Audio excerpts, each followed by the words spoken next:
Ladies and gentlemen, good morning and welcome. I want to start first with an historical quote. It doesn't matter if the cat is black or white, as long as it catches mice. That was Deng Xiaoping, the late Chinese paramount leader. Now, if he was here today, would he say, it doesn't matter if the payment system is Visa or MasterCard, as long as it works? Well, he may do, because utility is, of course, a key aspect of this debate about the digital euro. But there are many other aspects as well. Sovereignty and strategic autonomy, which is, of course, an aspect that Deng Xiaoping would have recognized and that his successors in the Chinese leadership recognize today with the digital yuan. And so many other issues: privacy, surveillance, efficiency, inclusion or exclusion. We have technical questions about resilience of this project as well. So many of these questions to put to our distinguished panelists today. So welcome to this first in the series of the ECR Expert Policy Series on the digital euro. And we look forward to interacting with you, the audience, throughout the morning with your questions to our panelists and your observations. First of all, I'd like to introduce our co-chair, Nicola Procaccini, for a few remarks. Thank you, Stephen. Thank you all for being here. Thank you, Stephen. As you know, on behalf of the ECR group, we are having these meetings to go deeper on this topic, the digital euro. Within our group, there are different opinions, different ideas, but I think we all agree with the purpose to preserve the role of public money in a digitalized economy, and at the same time to strengthen the EU's technological and monetary sovereignty, reducing dependence on extra-European payment circuits. At the same time, on the other hand, we must be very careful, because we don't want that the digital euro replace at all the cash. And let me add that the digital Europe must meet the highest standards of cybersecurity and privacy protection, because we know very well the current risks. And third, it must now impose additional costs or burdens on citizens and business. This is more or less our point of view, but we know very well that this is a technical topic, so we need informations, we need analysis from the most important experts on that. So that's all. Thank you again for being here. Thank you to our guests for joining this meeting. Stephen, the floor is yours. Thank you, Nicola. Well, normally I'm used to feeling like I'm the smartest Stephen in the room, but you know, I'm not even the smartest Stephen on this platform today, because my good friend Stephen Bartolizza is here as one of the many members that give our group its intellectual heft on this debate and on others, not just in terms of leadership of the debate and the processes, but on the outcomes and the solutions. So with that, I'll give the floor to you, Stephen, and you can tell us perhaps what are your thoughts as a conservative on whether, in this case, that we believe in free markets, whether this is something that we should continue to pursue in the context of this discussion. Thank you for that kind introduction, Stephen. I think you were far too generous. I want to first thank the ECR group for organizing this discussion. I think it's very important to have an academic-style debate on this issue. It's natural that all our members are not experts on the digital euro, but it's a very important file, and I've been following it now for many months.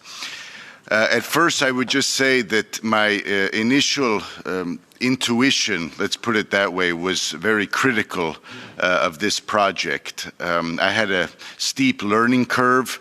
I wasn't familiar with all the technical intricacies and demands that this digital euro includes, but with time, I would say that after many meetings with the private sector and with other experts, I'm still not persuaded that it's a necessity, and I question the urgency that the ECB is pushing this. First of all, just an observation.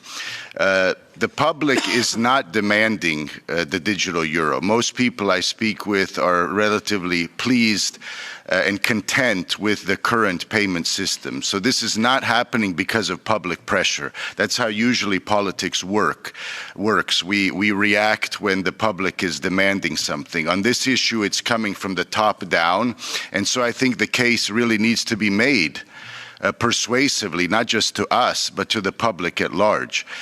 Speaking from Croatia, I can say there's hardly been any debate on this issue. The average citizen has no idea what the implications are, nor why this is now being considered. That's the political reality. In hindsight, it was the similar situation with the introduction of the euro itself. There was not widespread debate in Croatia before the currency was introduced over 2 years ago. So I think the experts have to keep this in mind as well, that in order for this to be politically feasible, they need to make the case to the public, and they haven't even started. I was last week at the ECB. There was a delegation from the European Parliament. We spent a day in Frankfurt meeting with the experts, and many of my questions remained unanswered. For example, just one example, when we discuss the costs, the potential costs, they range from different figures in the billions, but the ECB still does not have a precise number of how many businesses this will affect. It will be mandatory, just like cash. It will be mandatory for all businesses that are now currently allowing for digital payments. They will be required to adapt and to have the infrastructure for the digital euro. And we don't know the number. I asked precisely, what is the number of businesses this affects? And it's in the millions. It's clearly in the millions, but we don't know the answer. So if anyone who has experience with complicated and large-scale projects must be familiar with the procedure, and we must know these answers in advance, not later after decisions are made, but before, so we can make properly informed decisions. Stephen asked about the principle of the market, the free market. That's what ECR stands for. That's in the Prague Declaration. I would say what strikes me is we have obviously a potential conflict because the ECB is the regulator of the banks, and at the same time it in the future is proposing to provide a payment scheme which clearly could become a competition for national payment schemes that are in place now. So we would have the regulator providing a service alongside with companies, private sector companies that it is regulating. Now this is really unprecedented, and the question is, from a classical liberal viewpoint, is it the role, in principle, I'm just opening the question, is it the role of the central bank to provide retail payment schemes? Is that the role of the central bank? It's interesting that developed Western economies have decided not to introduce digital currency payment schemes. This includes the United States and Canada, but other countries as well. The only country up to date that has something similar is China. When one looks at the top 20 companies in the world, top corporations, most market, the highest valued companies on the market today, there are no European companies. So it's just a symptom that Europe is falling behind. We have the single market. We have many things in place to allow new companies to grow and emerge. So I ask another question: why, in the last 20 years, has a European competitor to Visa and MasterCard not emerged? Why hasn't this happened? Why has the private sector not been able to provide a solution and compete on the global level with American companies? Why has this not happened? The answer is very complicated. Many of the issues are in the Draghi report. But the reality is that the ECB, in my view, is introducing the digital euro from a position of weakness, not strength, weakness, because Europe is vulnerable. And that brings me to the sovereignty argument. That's really the main argument that's being made by the experts, that Europe is vulnerable. We do not have a company that can compete with the global giants. And because of this, it is necessary to have our own payment scheme, because we could imagine a future circumstance where Visa or MasterCard suddenly withdraw from Europe because of geopolitical pressure. And this also seems an unlikely scenario. And I think this sovereignty argument is really overstating the case. So I think in our discussions, the negotiating team, there's a lot of consensus that the private sector should be given more time to develop a solution. Now, when we talk about payments overall in Europe, 95% of transactions are nation-based, 95%. So cross-border, people traveling throughout Europe, we're talking about overall 5% of the transactions. And that's because it's such a low number, it's probably, I'm speculating, but it's probably one of the reasons the private sector has not come up with a solution, because there's not much financial interest. The calculation is just is not forceful enough for them to invest the money. But they're working on this, and in many meetings with banks, with the banking sector, they have told me that there has been a lot of progress in this area. And as we know, there is many direct payment schemes already in place and working in many countries. Out of the Eurozone, 13 of them have national payment schemes in place. Now, finally, I would just say also, as ECR, we have to take these concerns of citizens seriously, that their privacy potentially could be violated.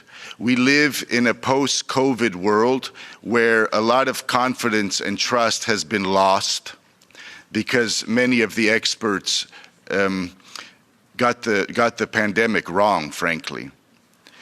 And that's the reality also that we live in politically. It's not just that many of our voters are hostile and skeptical to this. There is this concern because if the digital euro was introduced only for offline, there is technology that enables the digital euro to be used just offline, then it remains anonymous. Then it really is like cash, because there's no trace of the transaction. It's just between the merchant and the consumer. But that's not what we're discussing. We're discussing a full payment scheme where there is a trace, and the ledger would be in the European Central Bank. And someone's nodding his head, perhaps I got that wrong, but the reality is that, in my view, offline schemes are actually like cash, and what we're discussing here is not exactly like that. And so if it will be mandatory, I think these answers need to be these questions need to be properly answered in advance, not later. And as a conservative, and on economics, I would say a liberal, classic liberal, I am concerned with the implications for the private sector.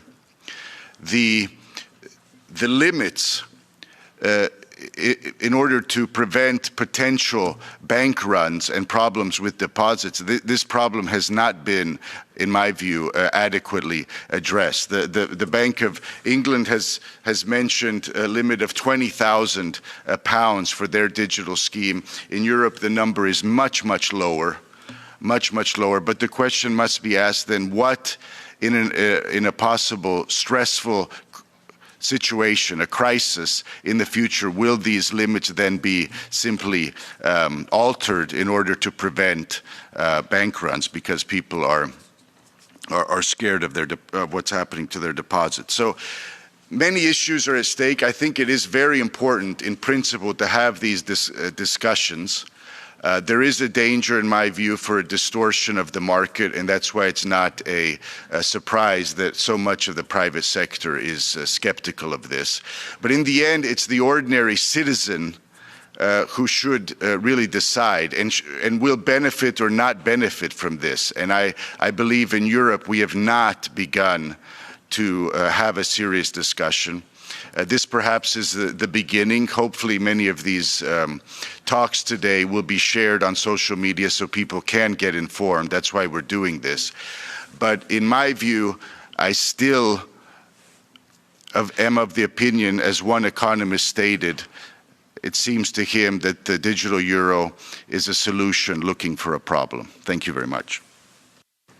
Thank you, Stephen. And you mentioned there the contrast with the United States, which has legislated against establishing a digital dollar and has instead been promoting through the Genius Act the stablecoin ecosystem, which is a very great contrast to what is potentially being suggested here.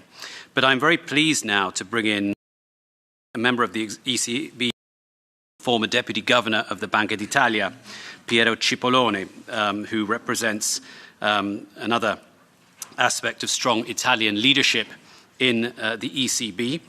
I'm not sure he can do whatever it takes to institute the digital euro, given that this House will have a key say in whether that comes about or not. But I'm sure he's going to do whatever it takes to put across his view forcefully and courteously. So, Piero, it's a great pleasure to welcome you. Thank you for joining us, and the floor is yours. Thank you very much for the invitation. And first of all, let me apologize for not being able to be there. But as you all know, there are big strikes going on in Brussels. And since tonight I'm leaving for the US for the annual meeting of the IMF, World Bank, I couldn't make it to come and then leave from there. But I'm glad that I have the chance to speak to you, and for this I really thank you. So to make it in a simple way, we think that the digital euro is a chance to shape Europe's future. In an increasingly digital and fragmented world, the digital euro will help preserve our individual and collective freedom.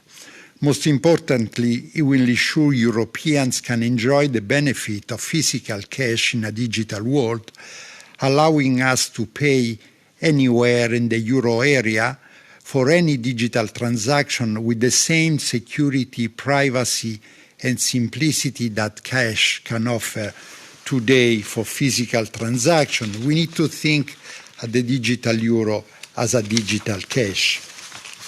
In this regard, the legislative process in the European Parliament is crucial. The Parliament and the Council of the European Union will determine whether Europeans have a truly sovereign option for digital payments, one that is fundamentally European, complement cash, protect privacy, while bringing down costs for merchants and price for consumers. Cash remains a cornerstone of people's freedom. It ensures privacy, inclusiveness, and trust in payments. This is the money that the euro system issue, and we have been clear in many circumstances that it must remain, cash must remain widely available throughout the euro area. We strongly support the European Commission proposal for legal tender of banknotes and coins. Indeed, we had advocating strengthening it further. In addition, we are investing on a new series of euro banknotes. But the economy and payments are becoming more digital. Look at the e-commerce, for example, which already accounts for 1/3 of our day-to-day transaction. This is a space where cash cannot reach.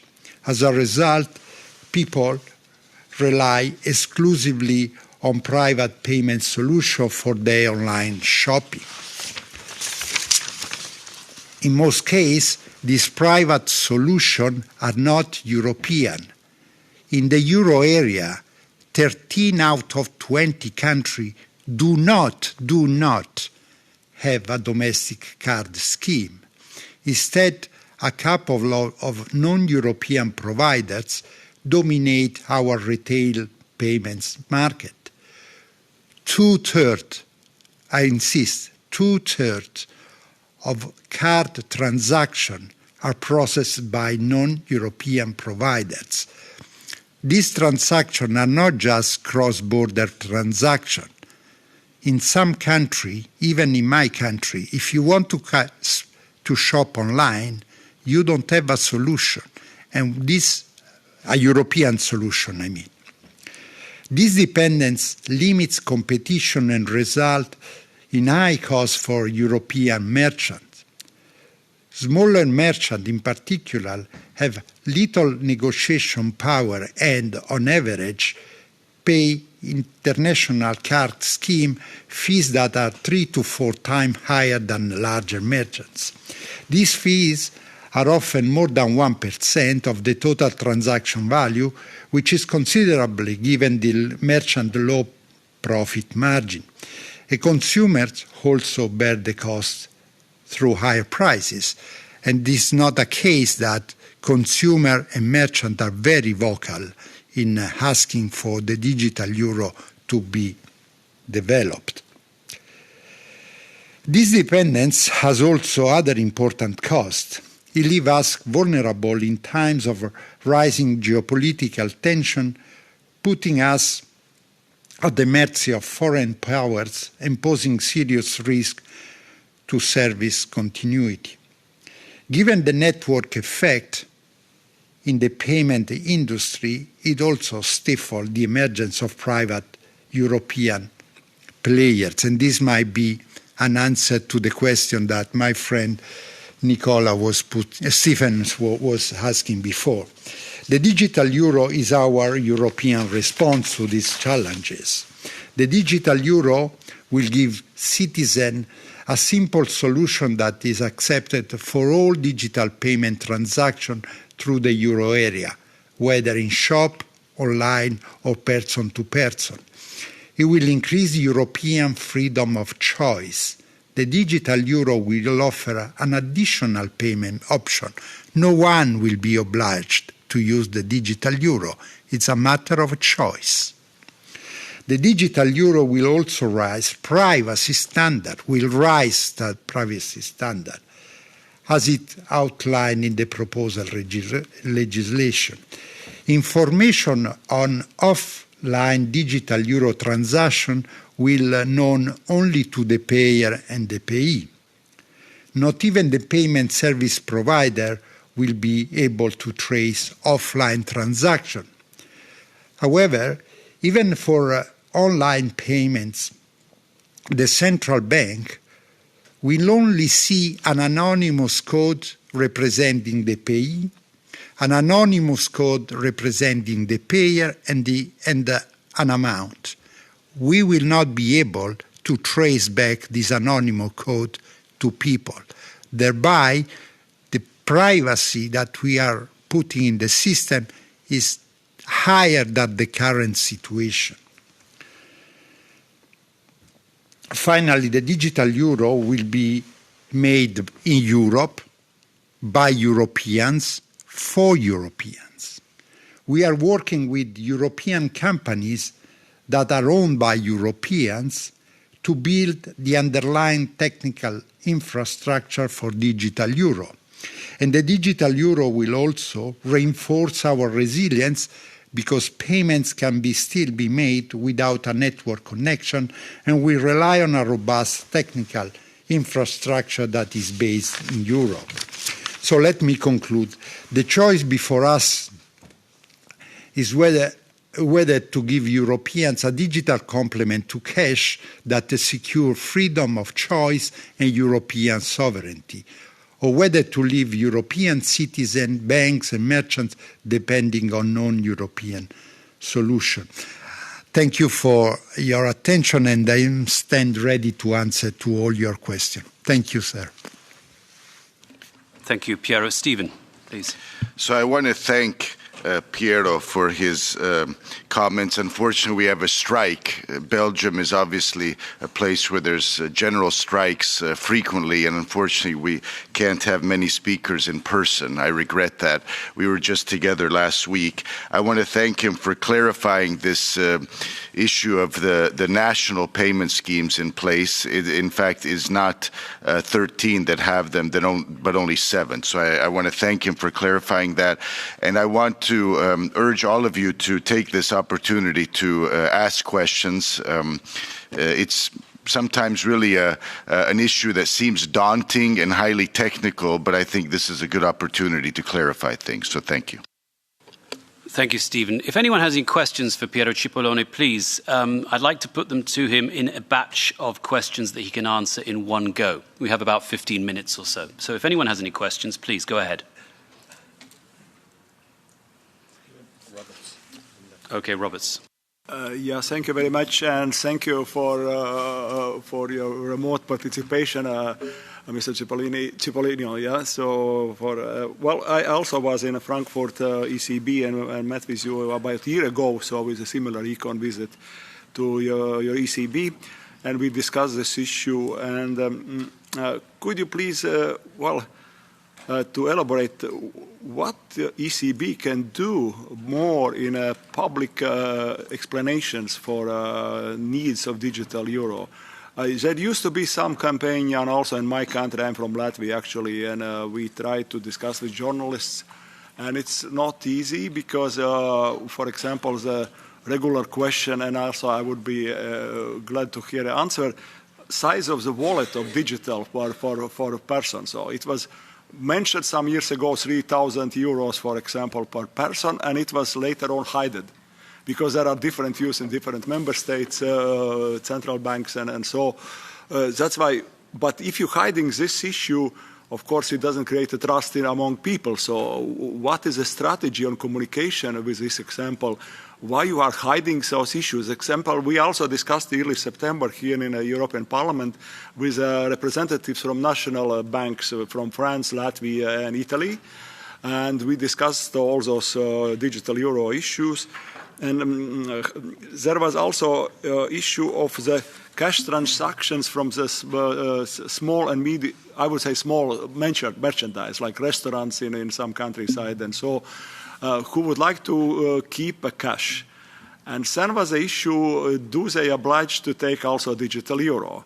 And we later on I received from one of the participants a letter that you had in your working documents that yes, merchandise can ask cash only, But if they use a MasterCard or Visa card electronic payments, they have to also to take digital euro.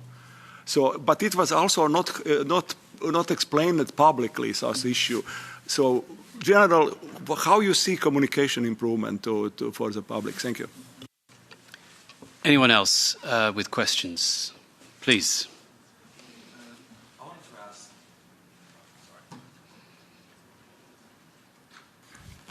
I want to ask, the ECB has stated that the digital euro wouldn't be used as a monetary policy tool, but wouldn't features like, for example, program of payments or remuneration already have an effect on liquidity and other tools for economic integration and control it?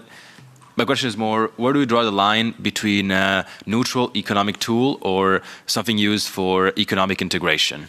Thank you. Okay, so the line between an economic tool and a more integrative, more political process, if you like. Okay. Anyone else? Okay, Daria. Yes, so just a quick question. You said that the digital euro will raise the privacy standard. Just wanted to ask how. Thank you. Okay. Anyone else? Sir, could you just tell us where you're from and... Thank you. Brissama from France. I would like to ask the following question.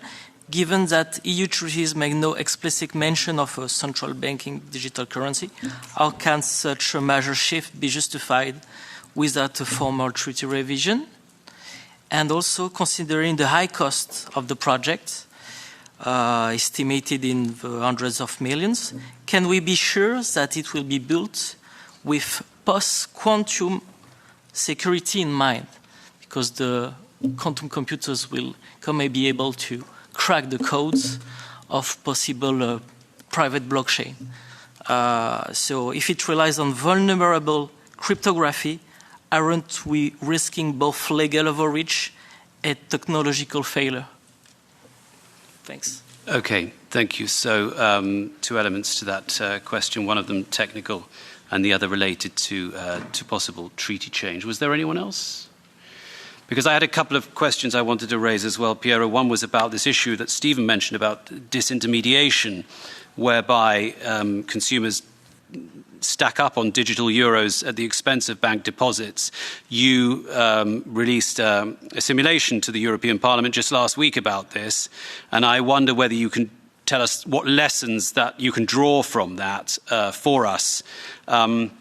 And secondly, it's been said that the digital euro has the potential to amplify bad monetary policy much more quickly in the economy, has the effect could be much more quick, much more rapid in the economy if decisions taken by regulators are proved to be incorrect or inadequate, and whether there are any safeguards built into the system in this regard. So the floor is yours, Piero. Quickly through all the questions. So Robert questioned what the ECB could do in terms of communication. Let me explain why we have been very cautious in communicating. We are a technical body, and we fully respect the prerogative of the legislator.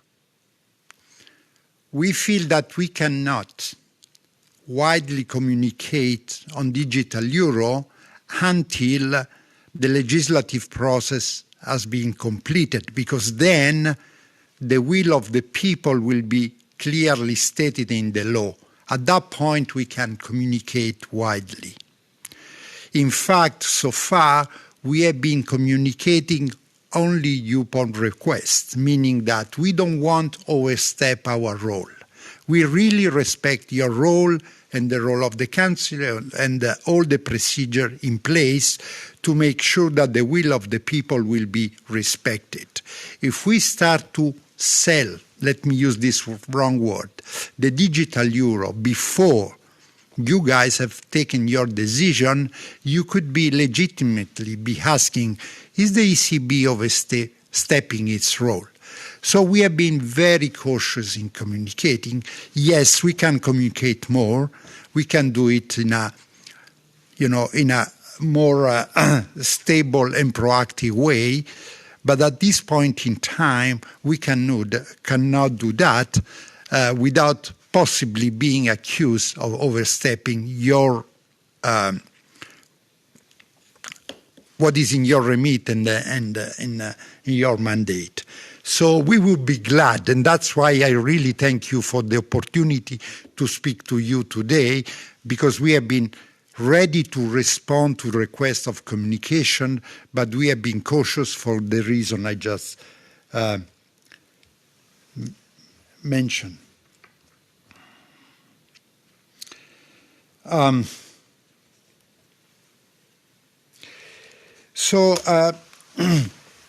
On the second question, if I understand correctly, I mean the digital euro, it's a payment system.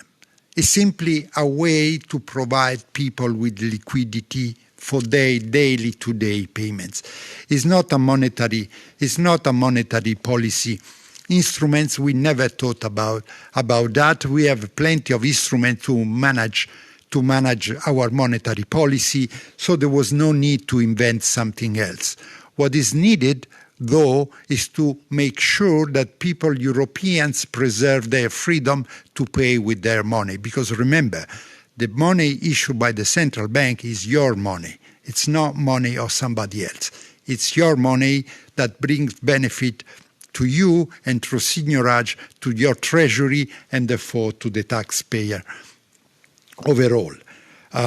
So there is no additional role for the digital euro, and that's why we try to stay as neutral as possible, also by putting zero the remuneration.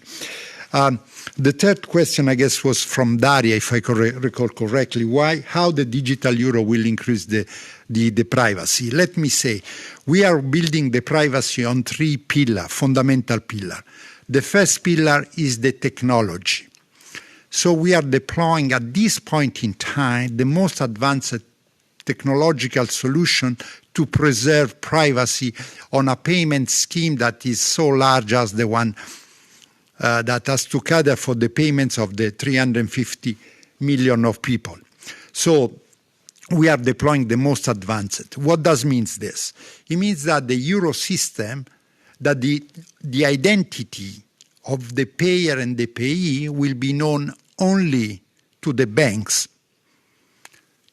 where these payee and payer have their own account, because they have a trust, so the identity will be translated into a code, and the mapping between the code and the identity will be known only to the payer, to the banks, to the intermediaries, not to the ECB. The ECB will see three numbers. One number which represents the code of the payer, one number that represents the code of the payee, and one number which represents the amount. But the code, we will not be able to go back from the payer code to his identity and from the payee code to his identity. So this is the technological leg. Then we have the regulatory leg, if you want. So we are putting in place within the ECB all the segregation to make sure that the people that manage the ledger will be scrutinized, and only few people will have the access to this code.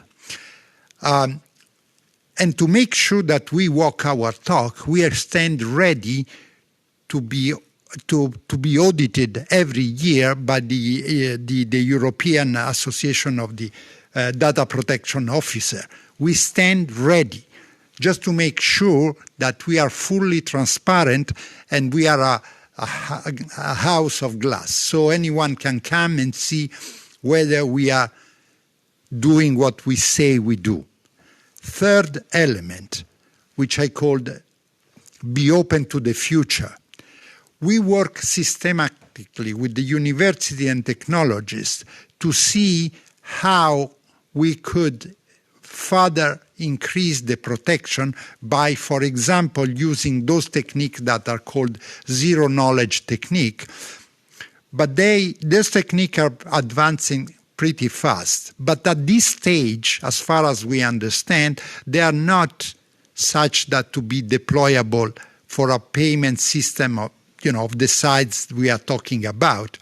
It takes time to process a transaction under zero-knowledge solution. We cannot have people waiting at the counter 1 minute to have his or her transaction processed. But we stand ready, and let me repeat, we work all the time with the technologists to stand ready to implement more advanced solution as soon as they become available. So in terms of the legal basis for the issuance of the digital euro, I am not an expert, but obviously the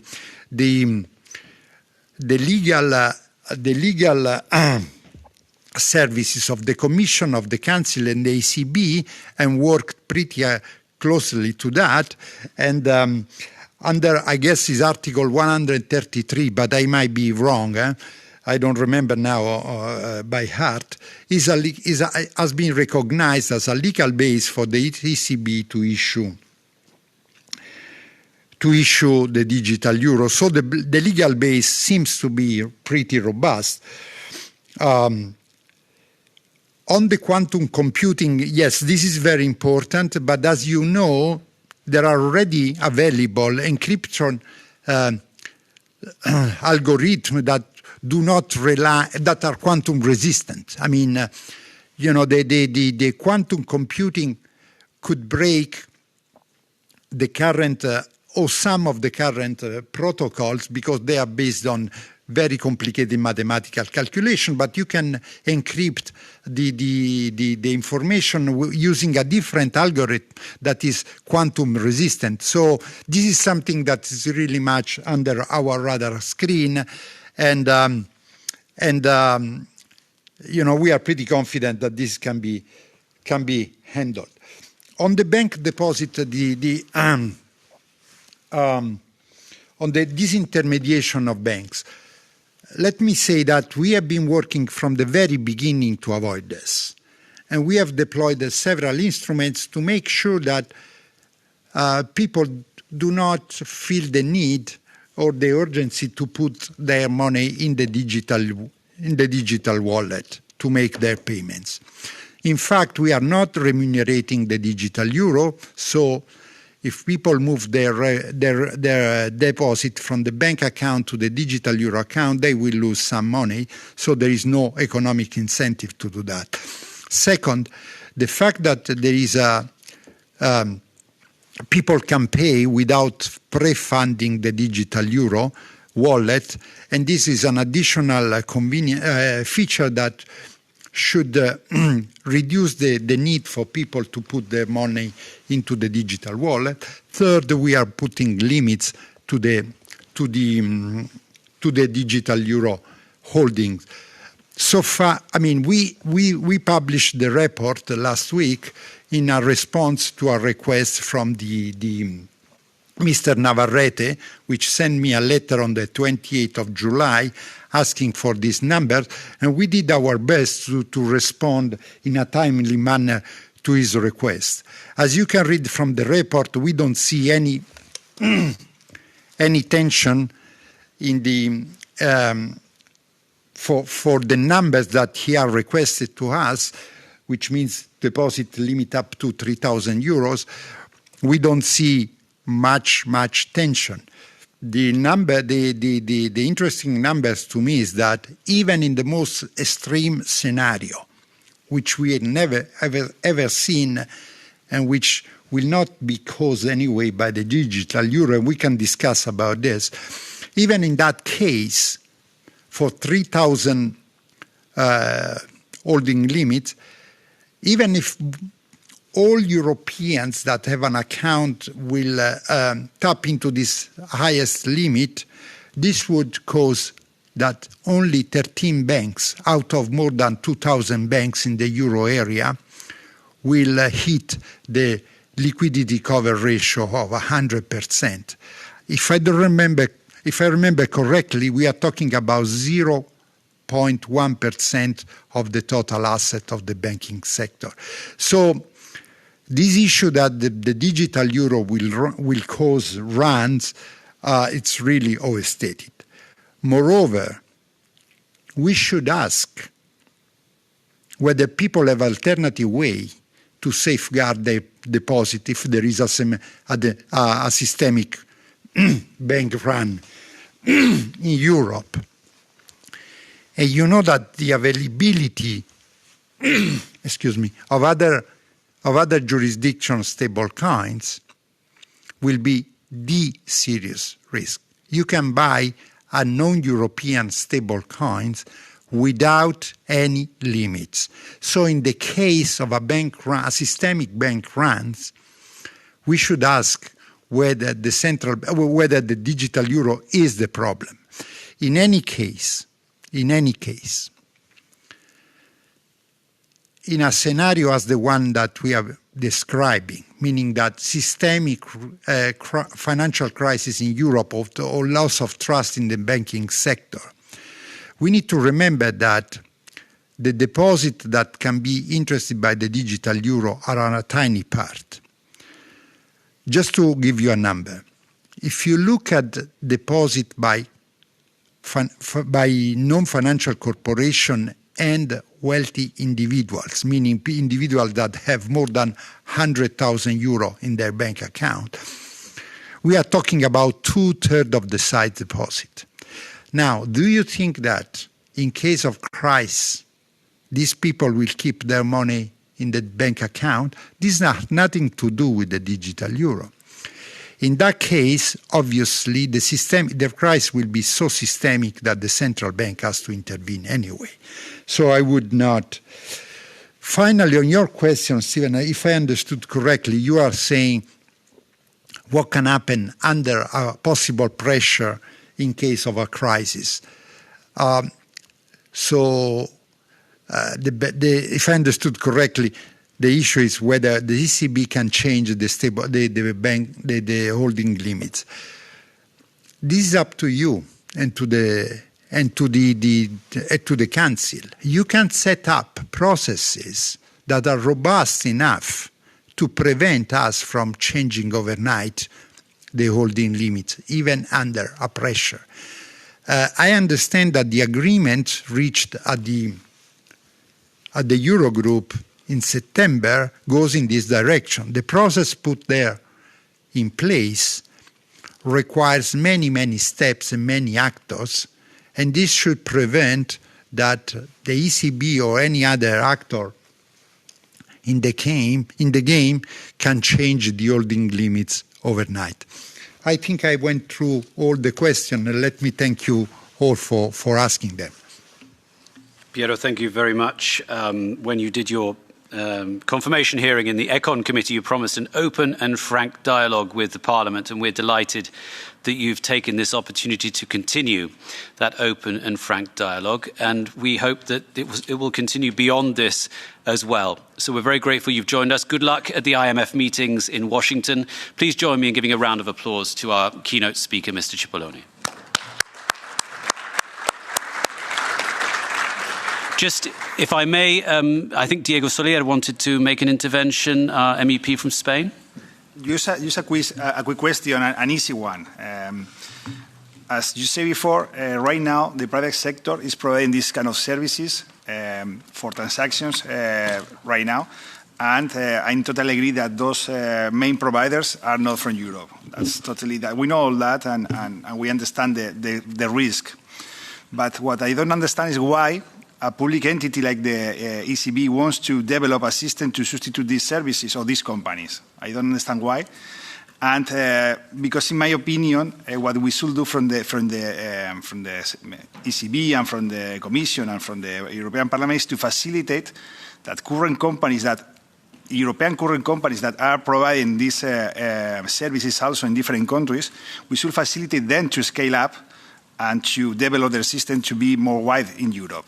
Because there are currently companies providing these services in different countries. So instead of a public entity developing something for the private sector, why we don't facilitate and help current small companies in Europe to scale up and be a more competitive companies for the Americans or for other non-European private companies.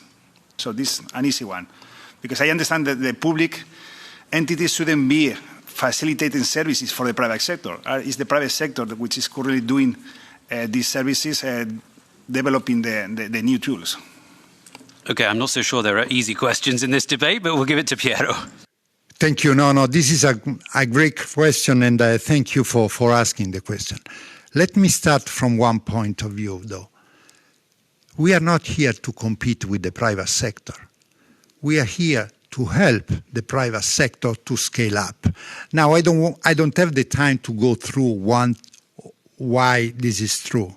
But let me just mention a couple of issues. One fundamental issue, going back to the question that Stephen was asking at the beginning, why do we don't have a unified payment system in Europe? Because for 25 years, the private sector failed to reach an agreement to scale up at the European level. We have been together for 25 years with a single currency, and therefore, and despite that, we haven't seen the emergence of one unified payment scheme in Europe. This is not because I am an economist. I think in terms of incentive. This is not because the payment sector in Europe is bad or, they are greedy or some. It's because it's a matter of incentive. To put together traditions that are rooted in years of interest, regulation, it's difficult. It's very difficult. You know that when you are stuck in a bad equilibrium, it's very difficult to move out of that. To put together, say, Bizum with the Vero is as a daunting task. We really appreciate the effort the private sector are making to be together and to provide a private solution in Europe. Let me explain in a second why we could help them to achieve this goal, which is very, very appreciated from us, through the digital euro. Because the digital euro is a legal tender, as we were saying, all merchants will be accepting it because it's a legal tender. And to accept it, they have to develop a standard which is the same throughout Europe. The private sector could take advantage of these standards to expand their solution. Today, if you want a merchant to become a client, say, of Bizum, they have to do two things. The client has to sign a commercial agreement and change the acceptance infrastructure. This second step is very costly. That's why it's so difficult for private sector scheme, domestic scheme, to expand beyond their current network of acceptance. The digital euro will provide a public infrastructure where everyone can compete.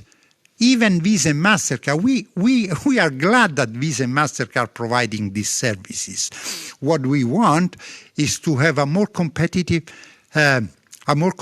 market where also European private providers can compete without being their effort be hindered by the fact that they are latecomers.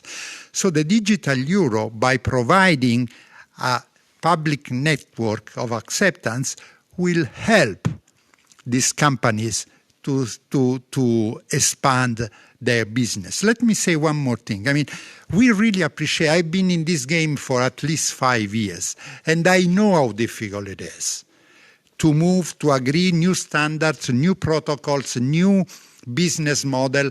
And in fact, you see that despite all the attempts, it's really difficult for them to expand. So again, we are not here to compete with the market share. We are here to provide means of payments to people. We are not here to say how people should be paid. This is not our job. We have a responsibility to provide means of payments that fit the environment. And we have been vocal on this. If you read the European Payment Strategy, which we published 4 years ago, this issue of encouraging the private sector to come with their own solution has been constantly repeated. We think that the digital euro will boost this attempt that we really encourage the private sector to do. We are not here to compete with them. We think we can be complementary to that, very much as the cash has been complementary to the commercial bank money in the past. Thank you, Piero. We shall let you go and pack your suitcase for Washington, D.C., and we look forward to seeing you again as we pursue this discussion. Thank you again. Let's move on to panel one, the theory and policy behind the digital euro. I'd like to ask Tim Hermans from the National Bank of Belgium to come up to the podium. And we have a fellow panelist who's online, José López Rojas, who's a member of the College of Economists of Madrid and one of the foremost international experts in the application of technology, including artificial intelligence, in the financial services and monetary policy systems. So first, Jose, if you are there and ready to roll, I'd like to invite you to take the floor for this first intervention in our theory, in the panel on the theory and policy behind the digital euro. Jose, over to you. Well, I'm sorry, and thank you so much. I'm sorry I can't be there because I had an accident, and the doctor recommended that I stay at home. I'm sorry first. Well, let me begin by sincerely thanking the ECR group because for the kind invitation and for creating this valuable space for critical dialogue on the future on Europe's monetary system. Today, the topic is the digital euro and a project that, in my opinion, while seemingly inevitable from a technological standpoint, and raises more questions than answers when we examine its economic, institutional, and financial implication. Well, the question, this is very important because, and I hear an echo when I speak, and I hear myself. I don't have any problem with the sound. Now? This is okay now? We can hear you, yeah. Well, and then I don't know if the digital euro is useful and necessary innovation. This is the question for me.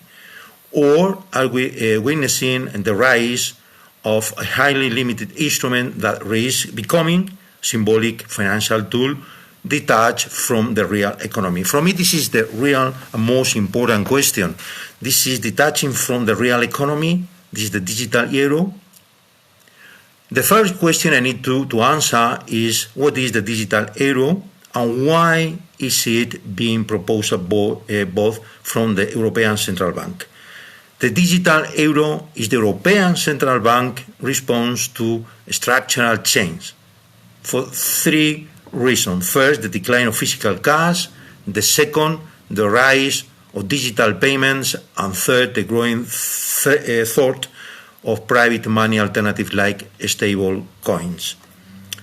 Essentially, the digital euros is a digital version of cash available to all citizens and businesses, issued by the European Central Bank and designed to be safe, free, and widely accessible.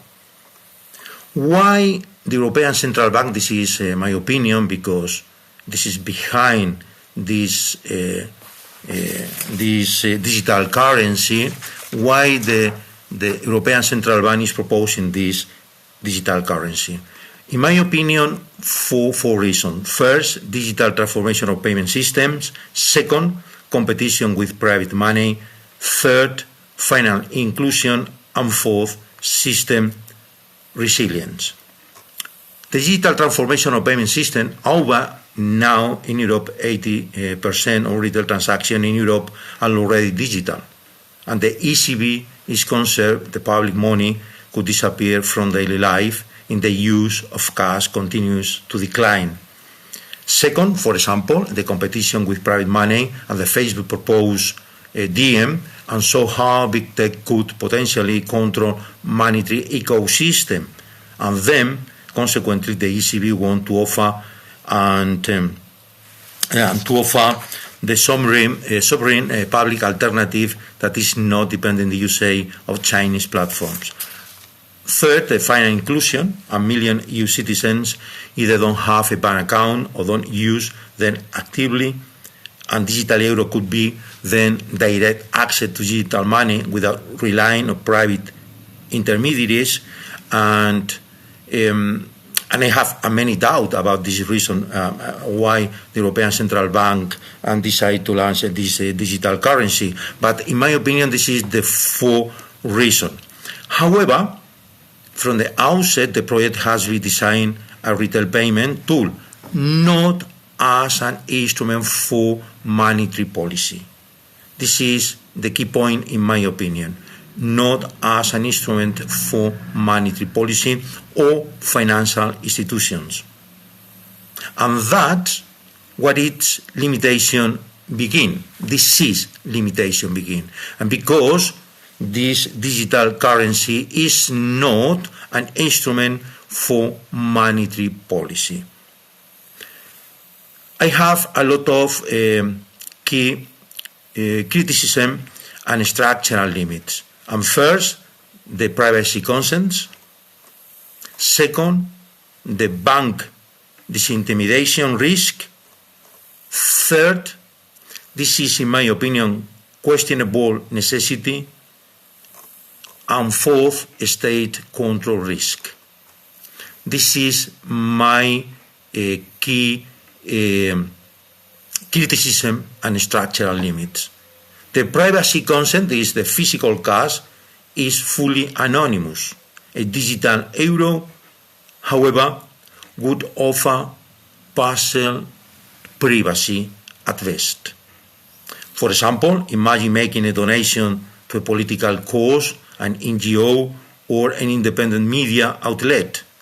With a digital euro, the transaction could be recorded and potentially audited, even if the user considers it is private act. The ECB has proposed of line anonymity for online ones. For example, this creates fundamental ethical and legal dilemma. This is a very important point. Second, the bank dissemination risk is, disintermediation risk is if citizens can store money directly at the ECB, what incentive is there no use commercial banks? This is the second point. For example, in times of financial instability, like 2008 crisis, on the collapse of Credit Suisse, for example, citizens could instantly transfer their fund into digital euros, causing a silent digital background. Questionable necessity, this is the third point in my opinion, a very important point. This is the most European already have access to fast, efficient digital payment solution. For example, Visa in Spain, Swiss in Sweden, Apple Pay, SEPA stand across the Europe countries, Revolut, etc. Example, if I can pay instantly with my phone, send money 24/7, and bank without going to a branch, what real added value does the digital euro bring? This is my question. In cash-friendly countries like Germany, for example, the majority of payments are still physical, so the digital euro often solves a problem that doesn't exist. And fourth point is, this point is a political, very important to understand well. This is the state control risk. Even though the ECB states that it will respect general data protection regulation and privacy rules, the technical architecture of the digital euro could allow the surveillance and control. In China, for example, the digital yuan is already used in coordination with the social credit system, with spending restriction in some areas. This is very important. While in Europe and has a strong and democratic institution, the concept is legitimate if the technological allow it, what guarantees prevent misuse in the future. This is point, in my opinion, also is very, very important. I like to focus in businesses use because can businesses use it is useful, this digital currency? In my opinion, not really. And I think this is despite the ECB narrative on widespread adoption, the digital euro is not designed for enterprise use, especially not for large and complex financial transactions. This is and also very important. Why? And because business rely on high volume payment processing, integration with target 2 securities and target 2 securities with the European Central Bank. This is a problem now, and real-time liquidity and clearing house. Okay, collateralization and hedging for financial risk. The target 2, this is a very important point because the target 2, this is the real time gross settlement system of the European system, jointly operated by the European central banks and the national central banks of the euro and area member states. For example, the main purpose is enable commercial banks and central banks to transfer large amount of funds in euros in a secure, immediate and final manner, settle interbank monetary policy and financial market transaction, and operate it in real time. For example, if the Banco Santander transfer fund to the Deutsche Bank, Germany, for derivatives of bond transaction, that transfer is executed via target 2. For the reason, this integration is quite important. But now is the solution we don't have a solution about this. This is an example. For example, multinational car manufacturer operating in 5 Eurozone countries must execute cross-border payments, manage cash flow in multiple currencies, hedge interest rate or commodity price risk. This is very important to understand this aspect to working with this digital currency. Then the current digital euro cannot fulfill any of these needs. Execute cross-border payments, manage cash flow, multiple currencies, and hedge interest rate or commodity price risk. It's not accepted as collateral. This digital currency is not integrated into clearing systems, and it offers no liquidity management tools. And now, and because this is in business is a very important point, derivatives market, the blind spot, this is the most overlooked issue, yet one of the most structurally significant. Derivative markets are the backbone of the rich management in modern finance. Energy, finance, commodities, and even governments rely on them for hedging. For this market to work, they need recognized collateral assets accepted by clearing house, delivered versus payments, settlements, and margin and counterparty risk management. For example, this is a real scenario. European energy firm hedging against gas price volatility of the future markets must deposit daily margin using euros or treasury instruments. Cannot be used as collateral. This digital currency not possible cannot be used as collateral. It's not integrated into central counterparties or target 2 in the European Central Bank, and offer no intraday liquidity mechanism. The conclusion is, in this context, the digital euro is functionally useless. It's not a financial instrument. It's a digital wallet for general public. We are still the European Central Bank say about the future? What does the European Central Bank say about the future? We are still in the preparatory phase from 2023 to 2025, more or less. The current model is retail only. The ECB has not yet proposed a wholesale version of the digital euro that could be used by banks, operated in clearing system, serves and financial collateral. Without this wholesale layer, the digital euro cannot support institutional payments, cannot facilitate risk management, and cannot replace interbank liquidity. And so we are left with this paradox: a digital currency created by the most powerful financial institution in Europe, yet completely detached from the core financial system. My final reflection is between ambition and reality. The digital euro is a political powerful idea and symbolizes monetary sovereignty, technological modernization, and public access digital money, but current design suffer for severe limitation. It doesn't address core financial infrastructure, is not fit for enterprise scale use, it cannot be deployed in derivatives or clearing system. Without this, a structural redesign, this is in short, with a structural redesign, the digital euro will remain a symbolic tool, a technological project with great ambition, but very little system relevance. If we want it to be more than a way to buy coffee digitally, we must rethink the architecture, legal framework, and integration with the real financial market. For this reason, I'd like to finish with the main idea about if the euro is possible, this digital currency. This is today, in my opinion,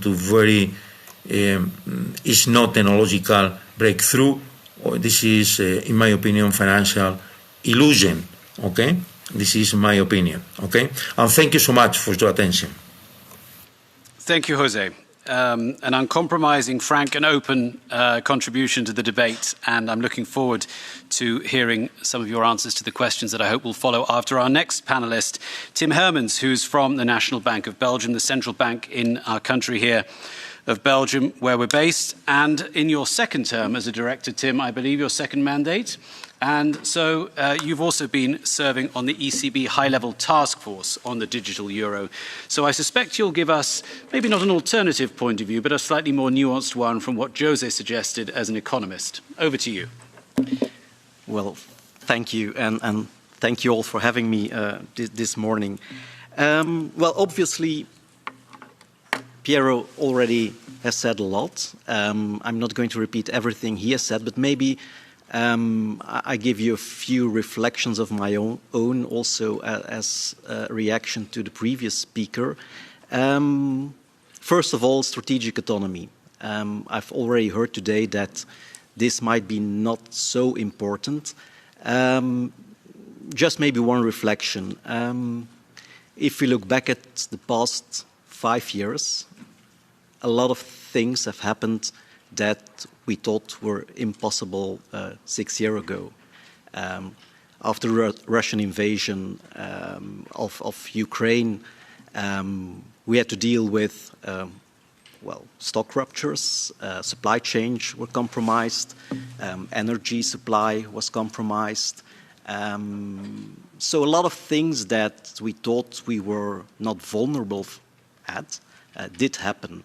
And that's something that also can happen with payments. I think one of the speakers today told that we shouldn't be afraid that international companies would stop operating or processing payments in the euro system. This has happened already. I mean, after WikiLeaks, there was an international card company that has a big market share in Europe that was obliged not to, by the White House, to no further process payments to Wikipedia. So overnight in America, a decision was taken that European citizens could not pay or make payments to Wikipedia anymore. No discussion, it just happened. So, I mean, we don't have an alternative to that situation. Our payment system, our pan-European payment system, is not resilient for that kind of things. We already heard the numbers. There are a lot of European countries that do not have a domestic payment system. They are fully dependent on international players also for their domestic payments. So I've heard that cross-border payments is only 5% of total volume. Could very well be, but if you have 13 countries that don't have a domestic system, then they're fully reliant on international players also for their domestic payment transactions. So if, to name them, Visa and MasterCard stop processing payments tomorrow in Austria, you will not be able to do digital payments in Austria. It's as simple as that. So yes, I believe there is a question of strategic autonomy in place. We do need to look at that. We do need to ask ourselves the question, what happens in the European or in the euro area if those two big companies, for instance, if there is a big cyber attack of those two, do we have an alternative? And that is really what the Digital Euro project is all about. It's not about inflicting competition on international players. It's not on inflicting competition on domestic schemes. But as Piero mentioned, we have seen a market failure during the past 25 years. There is no pan-European private payment scheme available today. It doesn't exist. So if there is a market failure, public entities have to step in. That's what we did. And I firmly believe that we do need this alternative. Will this going to crowd out the private parties? I don't believe so. If we look at the space studies from the ECB on how we make payments, 2016 in the euro area, almost 80%, 4 out of 5 payments at point of sale transactions were done in cash. Today, that's less than 60%, and it's declining. This means that private parties, private companies have retaken more than 20% market share of central banks in payment needs. And that's how it goes. I mean, this will increase even further in the future. Cash payments will go down, digital payments will increase, and that's no problem. It's just that there is enough room in this market for multiple parties to offer their services.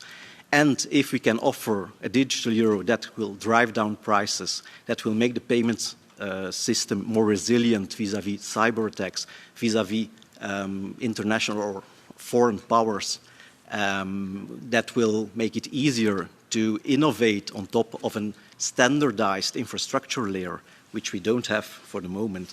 I think this is a good offering. I've heard some comments about privacy, that there are great dangers vis-à-vis privacy. I can only say that what we're trying to do is offer, with a digital euro, best privacy in class. So every existing digital payment system in the world will have privacy that is at most as good as what digital euro will have, and probably not as good. So we will offer the very best privacy that exists today. And as Piero said, we will also try to develop the technology that is future-proof, that if, for instance, some kind of tokenized privacy issues in the future arise, that we can implement them. We have done public consultations At the very beginning of this project, privacy was #1 issue in most countries. There was only one country in which privacy did not come up at #1. So we have an obligation to offer to the public best-in-class privacy. That's what we're going to do. The euro system, ECB, will have no visibility at all on the payment data. We will have visibility on some anonymized data just to do the settlement.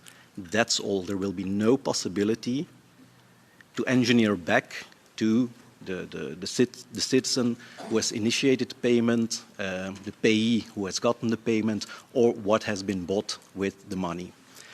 I said, well, what we do like is cash-like privacy. Well, for the offline digital euro, you will have cash-like privacy.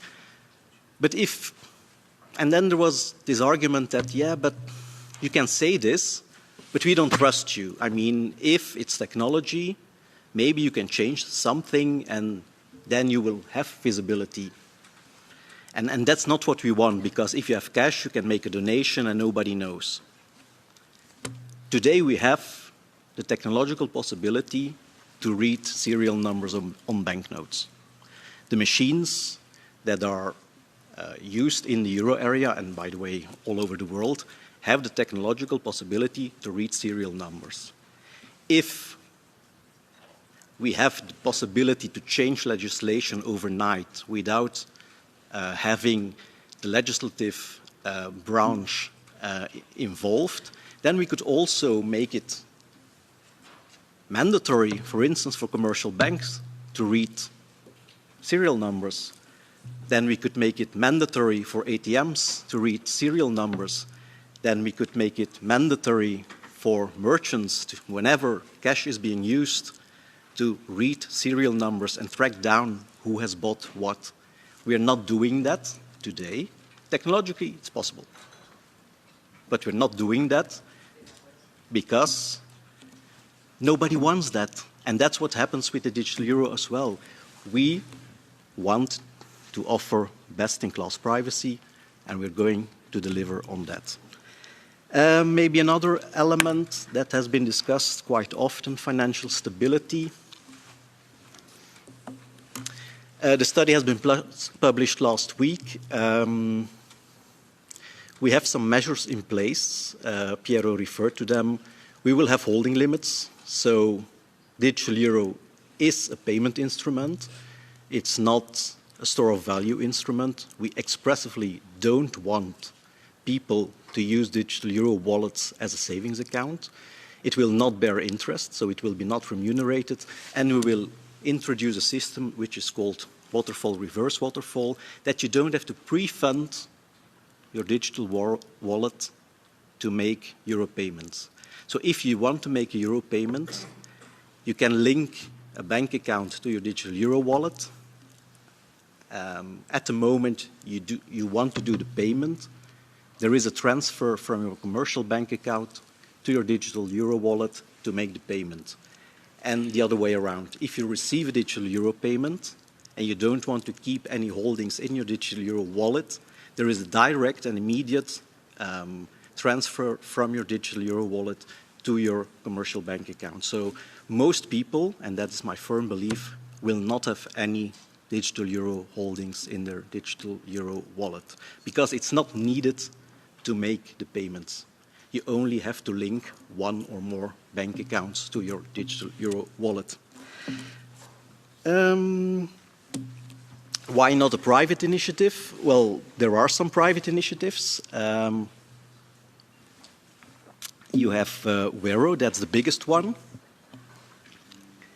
We welcome them. I mean, if we can have a pan-European commercial payment system, that's good. The market is big enough for everyone to exist. So we have been, and I especially because Wero is based in Belgium, I have had many talks with them. We've helped them establish in Belgium. I believe there are more countries that are willing now to participate in Wero. I hope this will become a success. that we have truly a European commercial payment system, but I believe that digital euro and Vero are not competitors. I also have to say that for the moment, Vero does not provide all the use cases of the digital euro, so use cases of Vero today are still limited. Digital euro will cater for all the possible use cases, so there's another difference. And then maybe one final point. I heard previous speakers say that there is more need for wholesale CBDC than for retail, and that ECB should start doing something on that. Well, there are two projects. I mean, we have two projects in place, Project Pontes and Appia. The first one, on the short run, will provide for links between the current T2 system, so the RTGS system of the euro area, and DLT systems from private players. In the longer run, we will also develop a project, Appia, that will provide a fully fledged DLC system, public DLT system for wholesale transactions. Maybe I'll stop there, and if there are any questions, I'll be more than happy to take them. Thank you. Thanks very much, Tim. And does anyone have any questions for this first panel, for our panelists, Jose and Tim? Nothing so far. Okay, we do. Sorry, I beg your pardon. Yeah, could you just tell us where you're from as well, please? I'm from Italy. For Professor Lopez Rojas, I wanted to ask that he emphasized especially the danger when it concerns state control risk, especially when it comes to privacy and state overreach. My question was that with a well-designed public digital euro, wouldn't legally privacy guarantees actually reduce the concentration of data power rather than increase it? Because, for example, many private companies like Visa, MasterCard, like Herman's also highlighted, they have our entire database bank. So with the digital euro, it would just add more to the spread. It would spread out this private information and safeguard it against just being held by the same one or two non-European companies. Thank you. Okay, Jose? Are you still with us? Okay. Okay, did you get the question, Jose? Yes. Well, in my opinion, this is a very important point, because I thought the risk related to the state control and the abuse of privacy. Visa already has all our data, and I absolutely agree. But Visa indeed holds vast amount of personal financial information about its users. But what is new today is the scope and precision of the data analytics. This is the case. This is the question, in my opinion. The company can now combine payment information with behavioral patterns, geolocation data, and even biometric identifiers to create extremely detailed consumer profiles.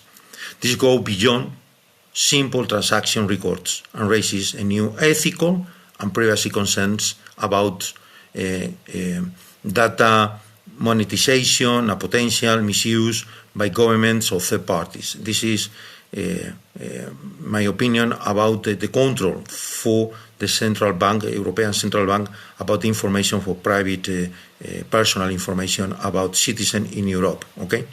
Thank you so much. Thank you, Jose. Any more questions for this first panel?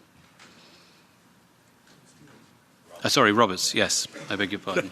Okay, so, well, I will have a question to Mr. Hermans, but I have to make some comments about this privacy issue. On a practical level, as a political exposed person, I have different experiences, current system of supervision by authorities, and I guess in a different member states also state revenue services and ministries of finance issuing different things. So, for example, here in Belgium, I was closed by one of the biggest players here in the Schumann office. I was a day when they, before use a know your customer function, they started to ask me in open internet, not in a e-bank account, but in open internet. I thought it was just crime, and I didn't answer at all. And they are saying so that we are contacting to you, why you are not sending the private information about that you are you in general, and they close my account. Okay, I get the money when I was moved to the other one, but at that day of the Schumann office, which is around care institutions, commission, council, parliament, and so many people, and in the lunchtime, I was the 8th person who closed in this bank account because of the same story. So it means commercial banks are going out because of this public exposed persons. They are going out from this. They don't want those clients. Otherwise, I cannot explain the behavior of big bank here operating in Europe. So the same in my country, in Latvia. So there are Minister of Finance are making tightening cash restrictions. So I used to, and also control of the banks, commercial banks for both the clients, particularly in relations of public exposed persons or directly like ourselves. They are asking where I'm getting money from the Belgian bank, which I transfer to Latvian bank from my salary here as a MEP. I have to give the different documents that I'm really not receiving some kind of bribes in the European level, but receiving salary from the financial services of the European Parliament and sent to there. So then we have introduced now in my country also requirements, which is we have a lot of cash going on, and it's of course created a shadow economy, definitely. And Ministry of Finance choosing controversial maybe measures, but for example, if you are doing as a physical person some construction works, you have to give where this money is coming for before you start those works, and things like that. And it's going on, limits of the cash transactions you can get per month and things like that from the existing system. So how you as a central bank and as ECB and on the national central banks, I think this privacy issue will be very hot for political level, for the legislation. And can you prepare somehow? We have here from Piero that we are staying away from the communication. We as a politicians here in the European Parliament don't know also nitty-gritty details what you said, and thank you very much for. But how we can communicate only from legislators that have different opinions and different home interests on political level, how we can replace professionals in communications with public that your privacy will not be worse than it is now, but even maybe better through the digital use. This is a key point, I think. You cannot rely on politicians that they will take care about the digital euro and introduce it with big success politically. It's not the case. Please, Tim. Maybe to your first point, let me say I know your pain. I'm myself a PEP as a central banker. So I have to do the same scrutiny as you do when I want to open a bank or do large payments. Well, this has nothing to do with digital euro as such. This is just AML KYC. I could say, or I could add, this is European legislation that forces banks to be very strict on the know your customer part. What I can say is that with digital euro, we will distribute digital euro through intermediaries. So also when you want to open a digital euro wallet, it will be your PSP, your bank or non-bank PSP, that has to do the AML checks and know your customers. So they are used to do this. They have already the processes in place to do this. So this will not differ from opening a bank account. They have already all the checks in place. Then with respect to your second point, and that's communication, I cannot say I was not agreeing with Piero, but maybe I have some amendments to what he has said. I do believe that, I agree with Piero when he says ECB or the Euro system is a technical institution and we're not necessarily equipped to engage in very offensive communication. I'm one of the ones in the HLTF on digital euro that always advocates that we need some compelling communication towards the public, because what we see today is indeed that we have stories in some member states that, we leave the initiative to people who are probably not very positive on digital euro.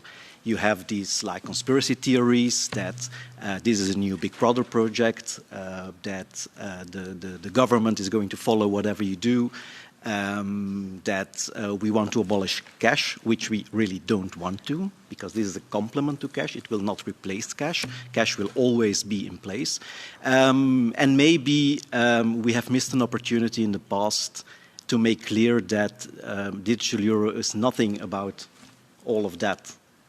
We don't want to be Big Brother because we won't have any visibility on the transactions. We don't want to replace cash. We are now in the process of designing the Euro Series 3, which will come into circulation probably from 2030 onwards. We don't want to follow what people do. We expressively don't want programmable money. We don't want to issue a digital euro that describes to the citizens what they can buy with it. We don't want to do that, no way. So I agree that on that specific topic that maybe we have missed an opportunity in the past to better explain to the public what we then want to do with digital euro and why we are doing it. So I would agree with you on that, yeah. Stephen, you wanted to say something. I think Nicola as well. Thank you. I have a question regarding the practice of debanking throughout Europe. In this meeting last week in Frankfurt, I posed this question to the leadership, and many of them seem not aware that this was happening on a relatively large scale throughout Europe. I had an event last month with journalists, activists who have been debanked, which means their bank simply sent them a notice that they were shutting down their account with no explanation. Many of them are using reputational risk as cover to do this, but this is also for us who are politically exposed and in the public square an issue. As Roberts mentioned, just the scrutiny today that we have to tolerate from the banks. Crypto entrepreneurs have a very difficult time establishing bank account, opening them, and they do not speak publicly on this because their lawyers are advising them not to talk about this, but it's happening. It's happening. So what I'm describing is basically the weaponization of banks. We know of the case in the United States of the Trump family and so on, but it's happening in Europe as well. And my impression was that the leadership of the ECB is not aware. They thought that I was discussing something happening in America. No. I hosted people in Europe who were for months without a bank account. And that comes back to this trust question, because, as I said, we live in a post-COVID world where many so-called conspiracy theories ended up in hindsight to be at least true or partly true. Why has there been no transparency, for example, from the Commission? Even they're ignoring court decisions. So this is the political environment we're dealing with. And here we're introducing a new digital currency, and there has been no substantial public discussion. We hear that the ECB's role is not to explain this. The politicians should be, but many of the politicians are not even informed on what the implications are. That's why we're doing this today. So I think we're really behind the curve when it comes to getting the public on board. And it's not just people who are suspicious. They see what's happening, and they don't want to be living in a world where if they're considered doing something politically incorrect or holding the wrong political views, they can simply be shut down. And this is, I think, a concern that central bankers also should take into account. We produced a report outlining policy solutions to prevent, because it's a basic right. If someone has not committed a crime, I think we all agree that they should have the right to have a bank account and not be simply at the mercy of bankers who can do this without any explanation. Nicola. Yes, a question for Mr. Hermans. I would like to have more information about the commissions charged to the sellers, because we know that in every transaction today by credit card, using credit card, there's a withdrawal by the banks and the withdrawal by the private companies like Visa, MasterCard, and so on. So how it works with the Euro Digital on this topic?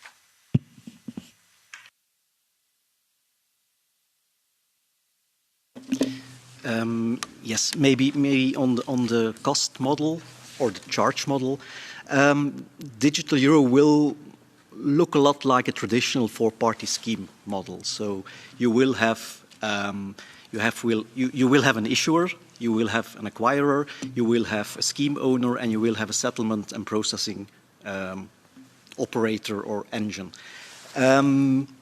In this case, out of those four roles will be played by the Eurosystem. So the Eurosystem will be the scheme owner of the digital euro payment scheme system, and will also build the settlement layer. So the settlement infrastructure, the settlement infrastructure layer. So those two roles will be compensated by central bank means themselves. So there will no extra charge for that.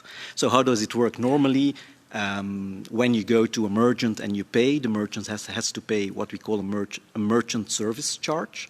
A part of that merchant charge goes to the scheme owner, the one who has set up the rules, who owns the rules and says how payments have to go through. A part goes to the issuing bank, the bank that has issued your card. A part goes to the acquiring bank, the bank that deals with how the payment goes through. And a part goes to the settlement and processing agent.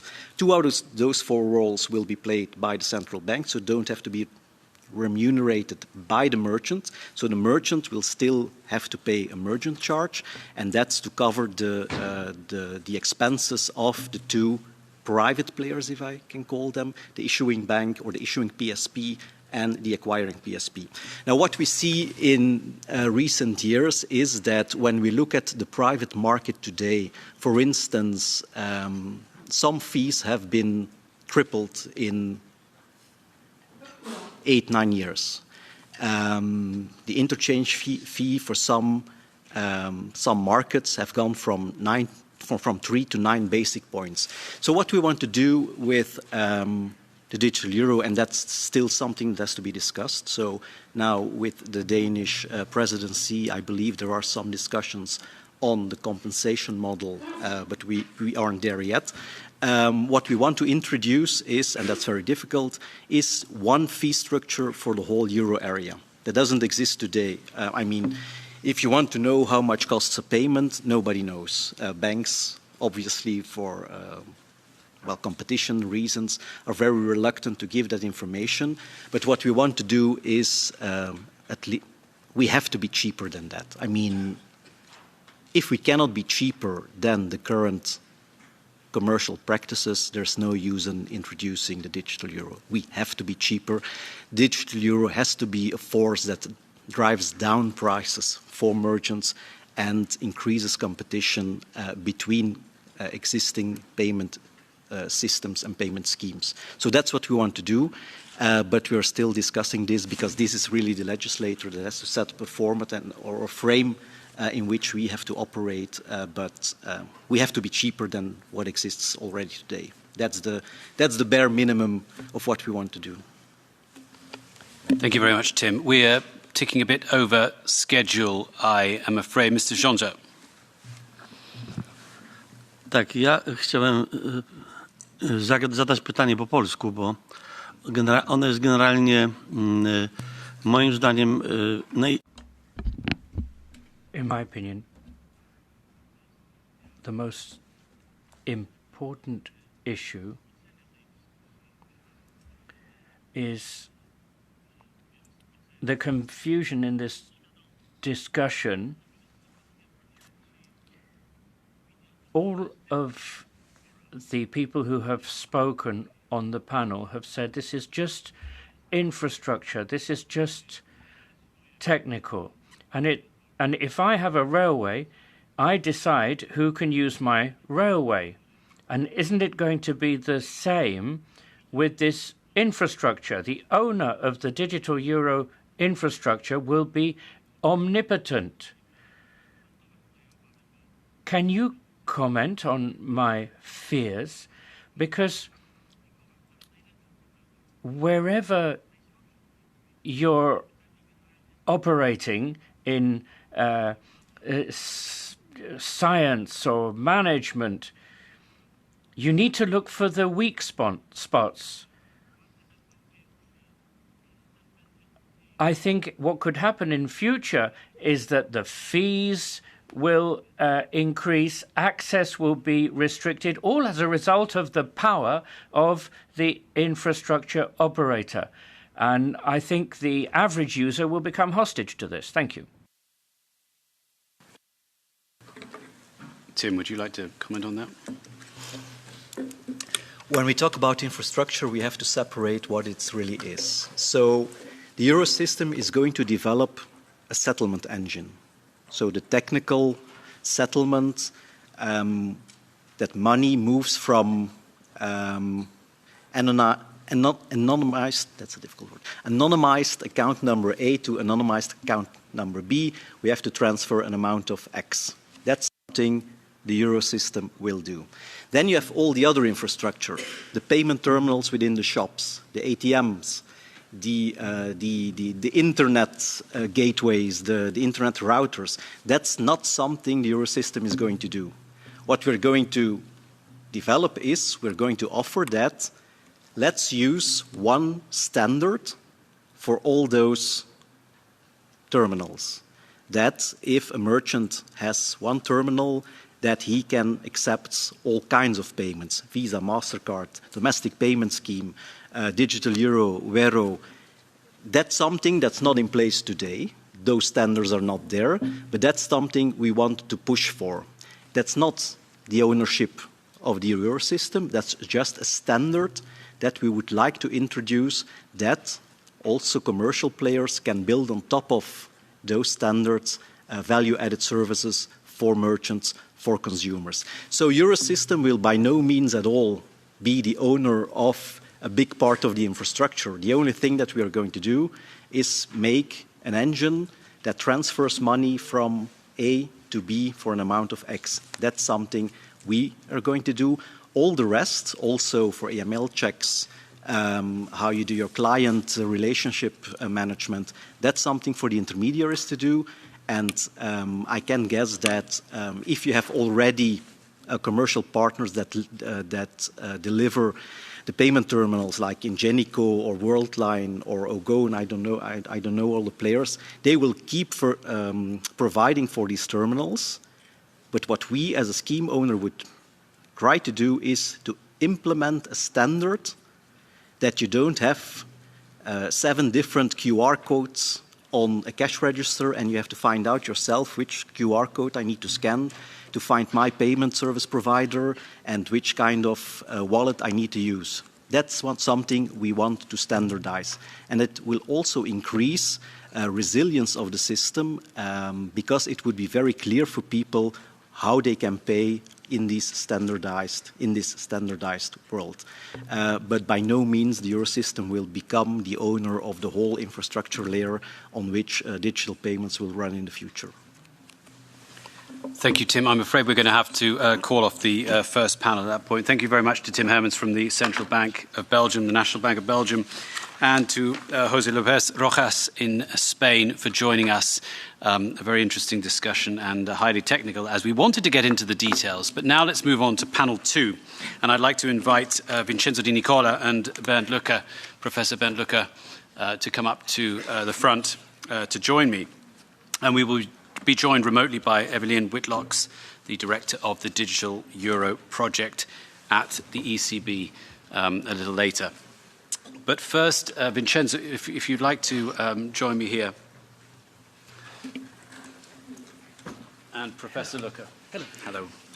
Indeed, Vincenzo is a senior partner at CDP Venture Capital, and Professor Bernd Lucca is not only a former member of this House, but I'll have you know, a former member of this group from 2014 to 2019, and one of the foremost authorities on economics and the single currency in Germany, and indeed throughout Europe. So welcome to you both, and also to Evelyn Whitlocks.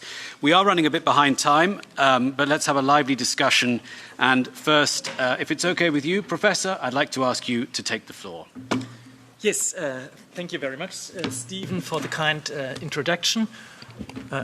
Can I be heard? For the kind introduction, I'm glad to be here and have the opportunity to give some comments on the proposal of the Commission on what is called the establishment of the digital euro.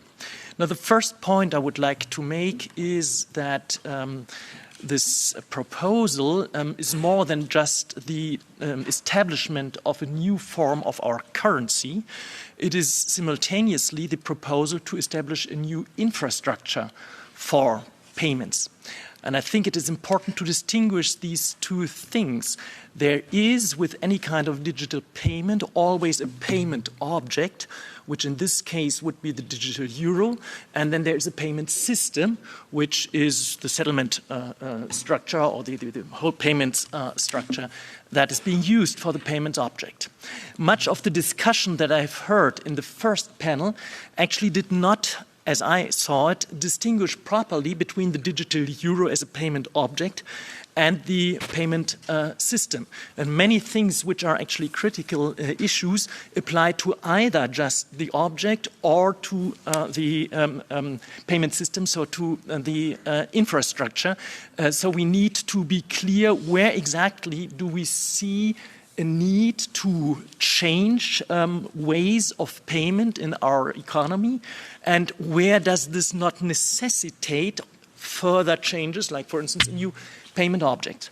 For instance, if the point is being made that in the Eurozone we currently do not have a pan-European payment system, and 13 countries out of 27 do not have payment systems of their own, then this is something which calls for action quite clearly, but it does not necessarily call for the introduction of a new payment object. We just need some kind of infrastructure here.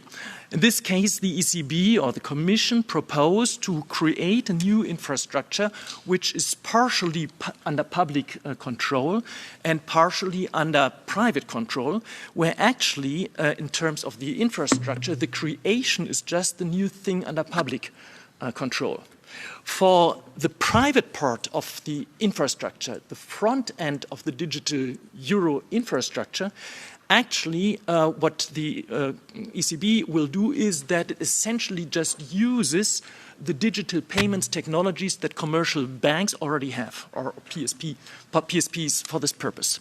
So the scrutiny should actually not be so much on the private part of the infrastructure, as we know that this infrastructure is actually working well, reliably, right? It has lots of trust in the general public, but the scrutiny should be on the public part of the infrastructure.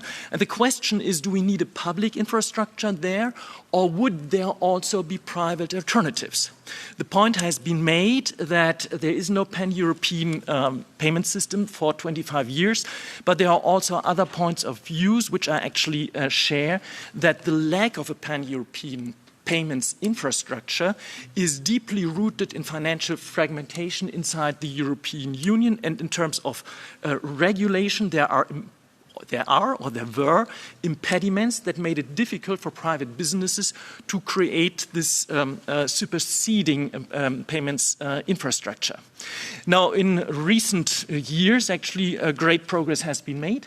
Regulations have been reformed, have been adjusted to better fit or better admit private pan-European infrastructure, and the ECB has actually contributed its own share to that by introducing more modern settlement systems like TIPS and SEPA Instant and these kinds of things. So it is not so really clear to me why in an ongoing process where apparently a pan-European payment system is about to be established using existing ECB infrastructure and using initiatives by private companies, why we now need to set up a completely new infrastructure and a completely new settlement system. So here I think the Commission should make a much better argument in proving the need for such an innovation and arguing why a more gradual development of existing systems would not also serve the purpose that we all find important.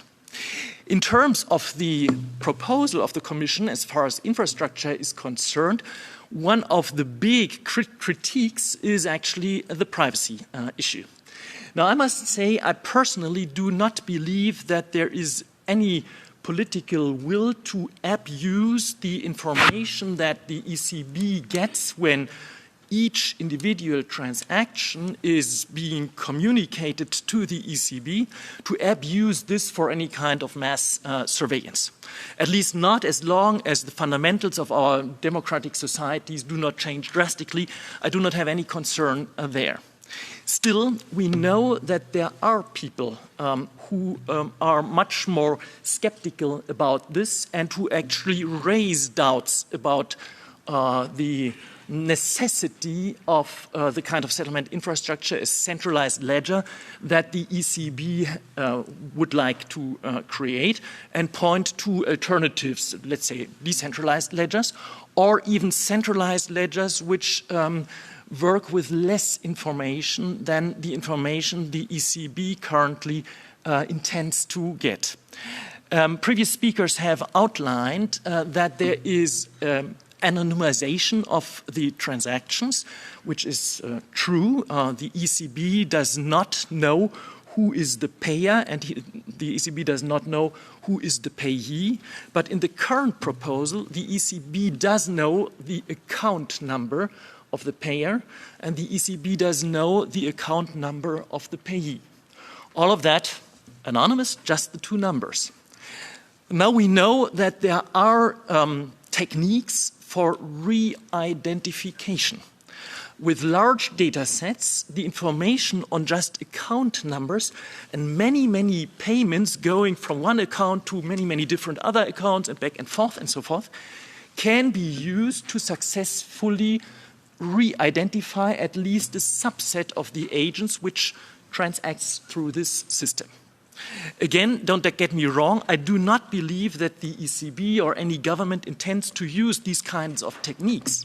But the people out there in the society who are skeptical about privacy issues in the digital euro will point to these things and will raise skepticism about the infrastructure here.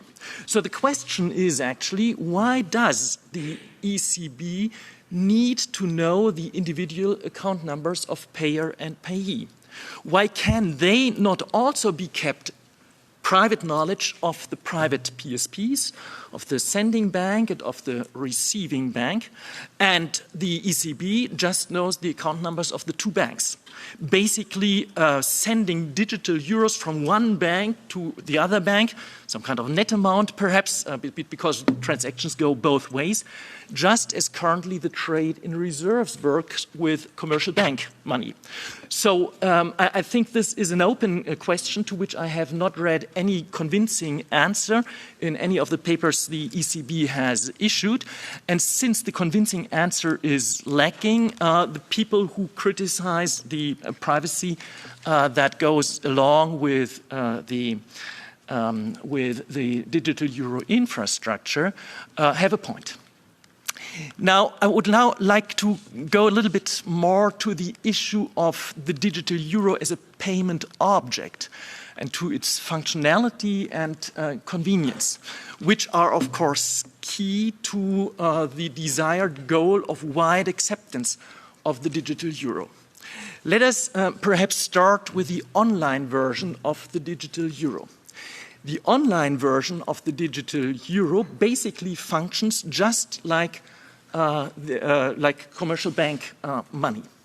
So if I put myself into the role of a ordinary customer who does not know much or anything at all about money and monetary policies and the functioning of a fiat monetary system, then I would read the frequently asked questions webpage of the ECB, where the first question basically is intended to convince me that the digital euro is a good and useful thing. And the answer to this first question, which obviously should be more or less the most important question there, is that the digital euro will enable customers to pay digitally with central bank money.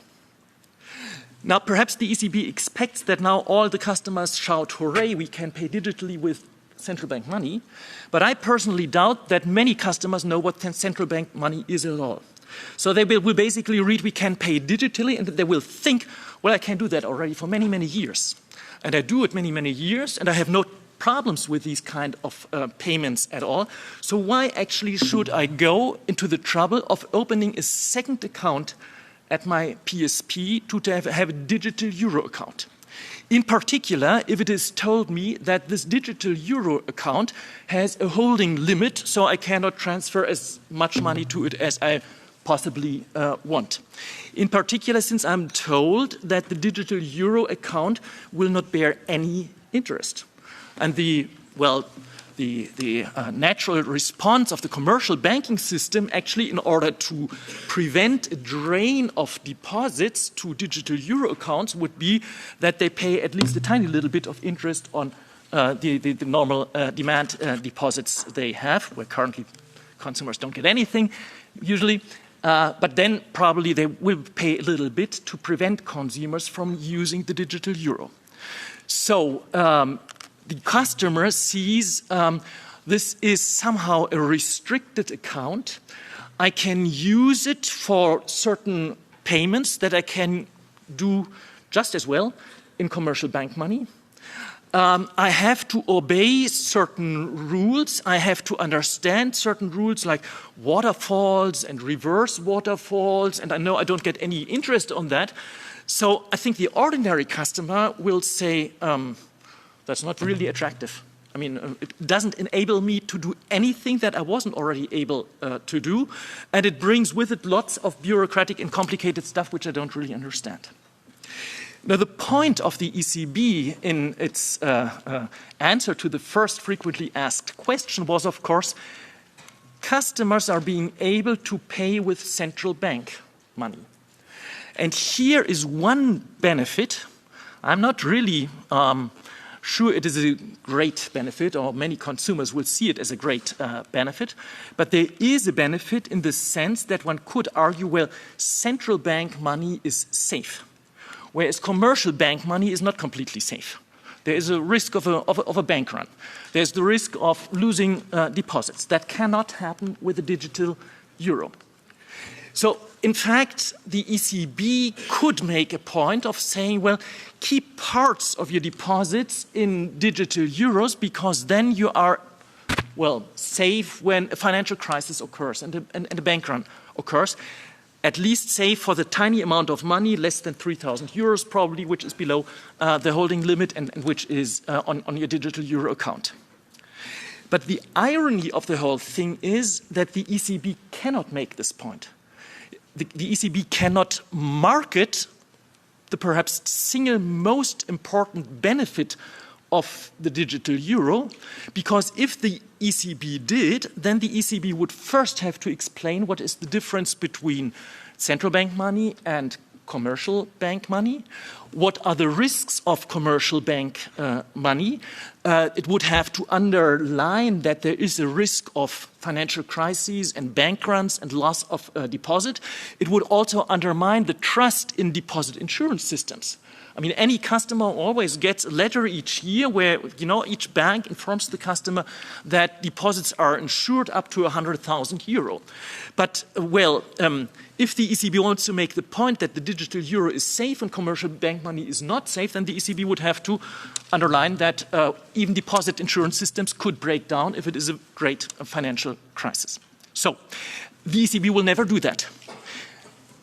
The ECB does not want to raise or does not want to destroy trust in the functioning of our current monetary system. So it cannot actually argue for the one single benefit that the online digital euro brings with it. Let us move to the offline digital euro, because perhaps I'm overstretching my time already. The offline digital euro is intended to be an alternative to cash. When it is an alternative to cash, then the ordinary customer will ask the question, well, what actually is the benefit the offline digital euro has in contrast to just paying by cash? And when we look at the offline digital euro, how it is proposed by Commission and ECB, then it is very hard to find any kind of additional benefit. Actually, the offline digital euro is less potent as a means of payment than cash, because we do not have holding limits for cash, but we do have holding limits for the offline digital euro, as they are part of the overall holding limit on digital euros. So you can never have more than 3,000 euros on your device, but possibly if you have some digital euros or also online, you will have less than this on your device. Now, the other disadvantage is, of course, that the geographical scope of offline digital euros is more restricted than the geographical scope of cash. When Eurozone customers travel to Switzerland, they will find that many Swiss shops or many Swiss private people are readily taking in euro in the form of cash. But these people cannot do that when when offline digital euros are being offered, because they don't have the infrastructure for that. So the offline euro is not useful in Switzerland, it's not useful in Denmark, it is not useful in Sweden, it is not useful in Turkey, all countries which readily accept cash. In that sense, the offline euro is actually worse than cash, and it is difficult for me to understand why should anybody decide to have his personal offline digital euro wallet if he can equally well carry with him cash. Of course, an argument can be made that cash can be stolen. But here's the next difficulty. The personal wallet with your offline digital euros can also be stolen. The question is, what happens then? There's the question of all the security mechanisms. Presumably, the Commission proposal is silent on that. You must authenticate when you want to use an offline digital euro payment. And I'm afraid you will have to use two-factor authentication. So you don't only need one device which stores your digital euros, you need a second device to authenticate your use of the first device. Okay, you shake your head, and perhaps I'm wrong here, but as I said, there's nothing about this in the Commission's proposal, and I just speculate on how this will work. Authentication, if we want to protect against theft, seems to be absolutely necessary. And authentication is always a hurdle for the more marginalized people, for the elderly or people who are digitally not as competent as most people in this room are. So I do not really see any advantage of the offline digital euro either. Rather, I do see lots of unanswered questions in terms of security. Hardware break-ins, for instance, each kind of hardware or software can be hacked, and actually historically most of these systems have been hacked somehow, so we don't really know how well they work. All of this lets me conclude that actually there are many open questions which suggest that the digital euro will basically not be accepted as a payment object by private citizens, because they think we have a well-functioning, convenient, reliable mode of payment already with private commercial money and with cash. There's no need for the digital euro. as uncompromising as you were as an MEP, no doubt, Professor. Thank you very much. Now, Vincenzo Di Nicola, from your perspective, please. Thank you very much. It's an honor to be here. It's a pleasure. I'm a little bit excited, so bear with me for my emotions. My English is not perfect, so also bear for my accent. My name is Vincenzo Nicola. I'm a software engineer by education, a fintech entrepreneur by drive, and a civil public servant by loyalty. Here I come with my personal professional point of view, which is a little bit less theoretical, a little bit more hands-on. So I'd like to quote a movie a few years ago. It's The Wolf of Wall Street. And I'm going to ask you a question, Stephen. Sell me this pen. Sell you this pen? Yeah. Here's the pen. I want €2. No, that doesn't work. Promote the pen. Promote okay.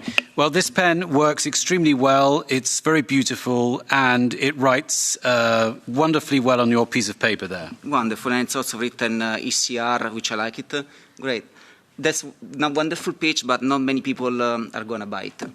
If I tell you, sign, this is your job offer, sign it. You don't have a pen, you ask me, okay, give me the pen. Here, give me €10, I'm going to give you the pen. So why am I saying this? Because usually people don't buy services and products by quality alone. It's very rare that happens. They usually buy products and services because of a need. And I'm not sure the digital euro as it is today really solves the need of citizens today. Now, as understood from by this session, which I really like, I mean, the panelists were very, very helpful, at least for me to understand more about digital euro, is this, that digital euro is built as a payment system, which it has per se its own qualities. I mean, first and foremost, it allows for lower transaction fees.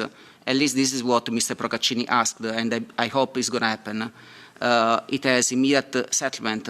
You know, when I do a transaction at a bank, it may take like a few days, or when I buy stocks, it may take even more than a few days for those transactions to clear.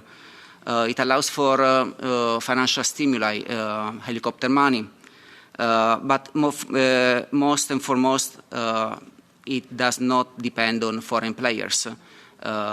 We talk about Visa, MasterCard, but I also would like to say SWIFT. So I understand that the goal is actually very interesting and allows to have a backup plan in case of emergency. But if I think about the user, the person who has to use the digital euro, well, I mean, why should the user adopt it? I mean, it has a very low balance. If I understood correctly, it's €3,000. I mean, I'm not sure if it has been changed. It's not fit for the enterprise world. At least this is what Professor Roa said. Like, it's more like for the retail, for the user transaction. It's more like a walled garden, very self-confined, that is not open to the outside world. So it does not allow for cross-border transactions, at least not as I know as of today.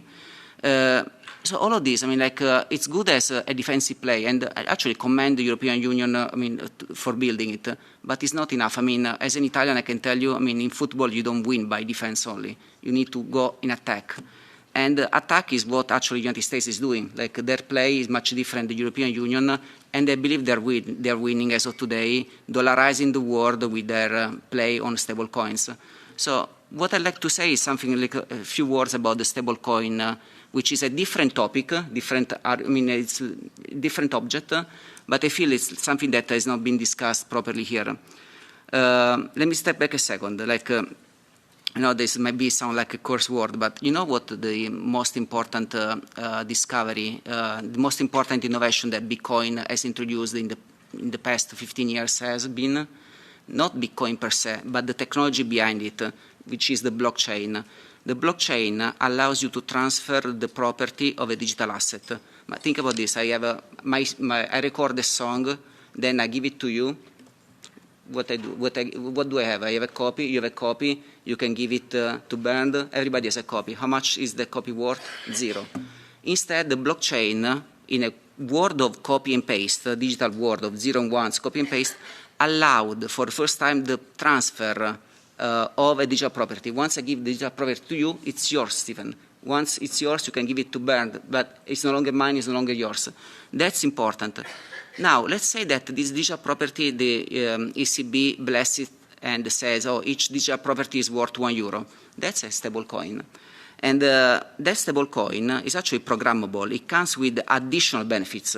For example, in the artificial intelligence world that we live in, it can be used. Like a month ago, Google published a new protocol that allows stable coins to be used within AI agents. So it has its own purpose. It can be, forget about artificial intelligence, it can be used for buying tokenized assets. What is a tokenized asset? It is a stock. Let's say that I have a startup, I want to sell my shares. I mean, there is a market out there. This market can be worldwide. Everybody can buy my shares through issuance. So it can actually help European companies to reach a broader market. And also, think about this. Actually, this is something that Robinhood, a US company, is doing in Europe. I'm not sure if you read it.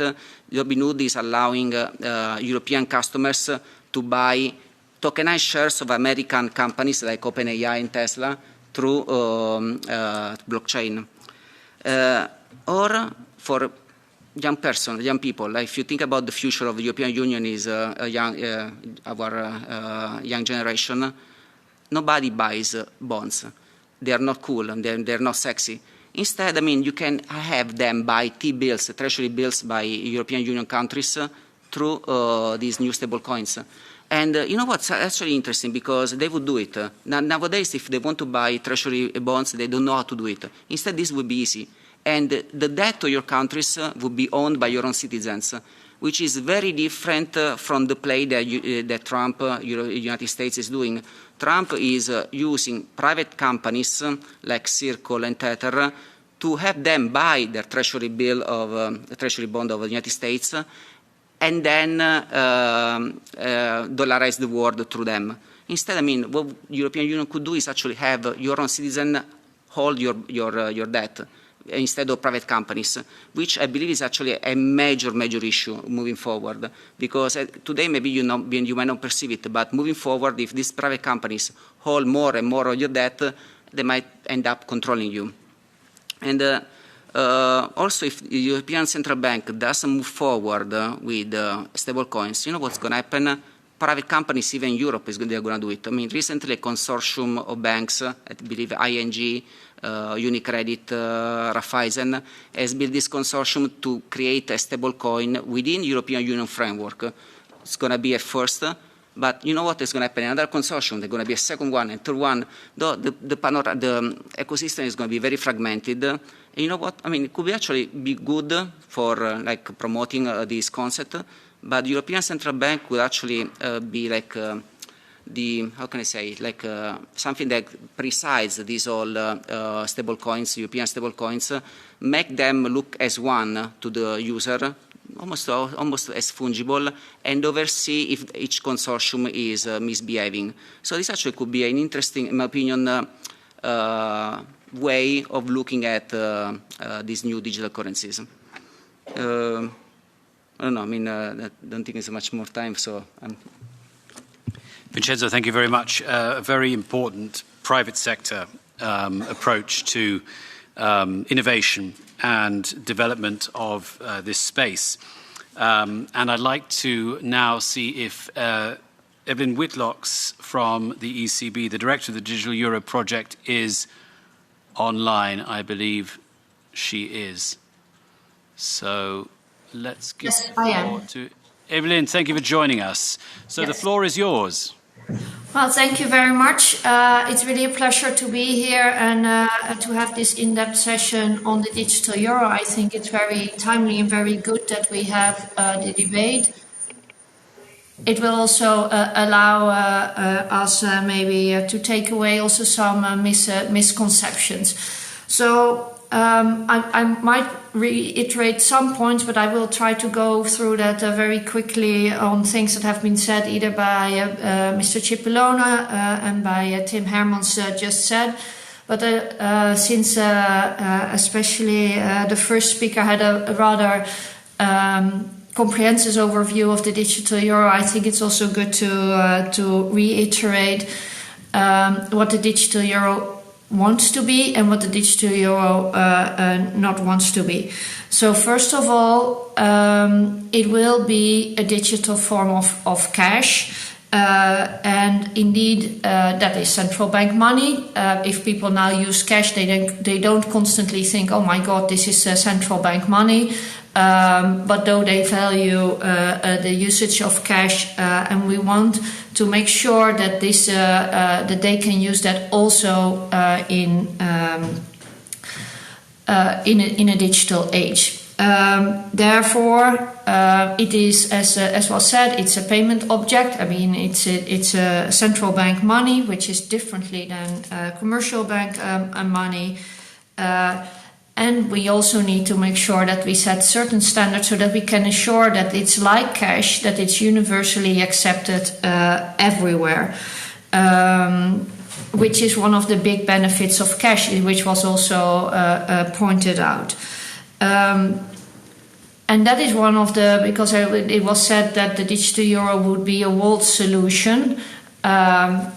Yes, I think you could argue that, but it's far less walled than a lot of the solutions that are currently out there.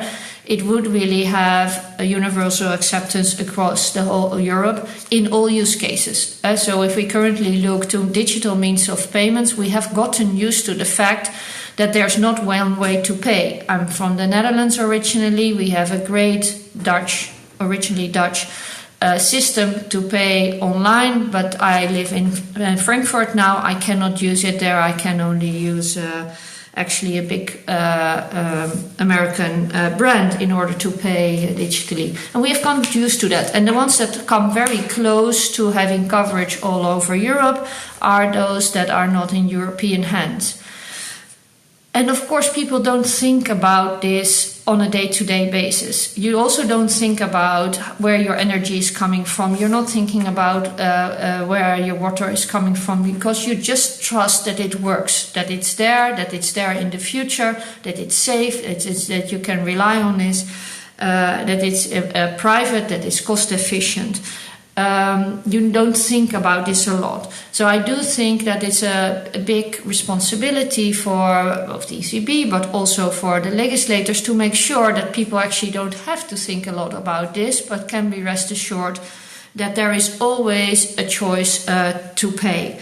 If we would not bring cash to the digital age, as is the proposal, then it would mean that there is, in a lot of environments, because in the e-com environment you cannot even pay with cash, you have no choice than to pay with private means of payment, which will be under the conditions that they put to you.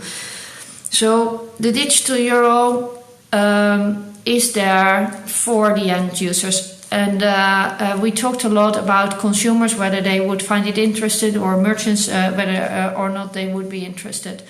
If we look to consumer organizations, if we look to consumer user research that we have done, they paint a more optimistic view than the panelist has shown here. So if you look to the statements of consumer organizations, they are all in favor of a digital euro. They have some attention points, but they think it's important. If we have asked the user research, and there are more research, then roughly half, 60% of the people say, hey, if there's a digital euro, I would try it. I would see what it would mean. So that's not 100%, but it's also not necessary. I mean, there are people that hardly use cash, like myself. That's also not a problem. Others use it a lot. So it's an alternative choice.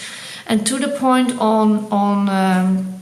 also on stable coins. So it's actually, I think, very good to see that a lot is happening. So we should not think from the status quo and that everything stays as it is. Actually, things are moving fast. And if we look towards the future, we don't know where it's going. We do see a lot of things happening. With stable coins, we have a risk of dollarization,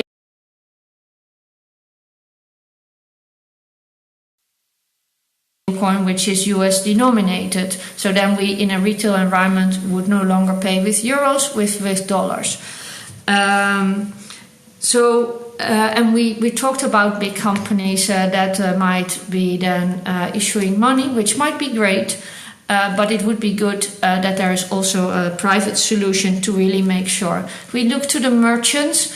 Also, merchants are very supportive of a digital euro. They have their explicit requirements and wishes on the Commission proposal. But they are positive. If you look to the Eurocommerce statement that was issued a few weeks ago, that clearly states that. So the digital euro will not be there to replace private means of payment, but it would be make sure that we will keep the same equilibrium and that there is a choice for say normal people, for consumers and for merchants to pay with something that is simple, secure, and as we go. There are a couple of things also on privacy and offline that was said. So on privacy, we will not know bank account numbers. We will not even know which we call the digital euro account number. So we will not be able to connect a transaction to the digital euro account number. So that information is not there. So even if there would be a political will to misuse the information, we would not have the information. I want to be very clear on that. And on offline, that's a very small thing, but you would not need to do a two-factor authentication. It would be like paying with a bank note. And on offline, there will be differences. So people will love it, and other people would not think it's would not like it too much. There are differences there, and which is fine.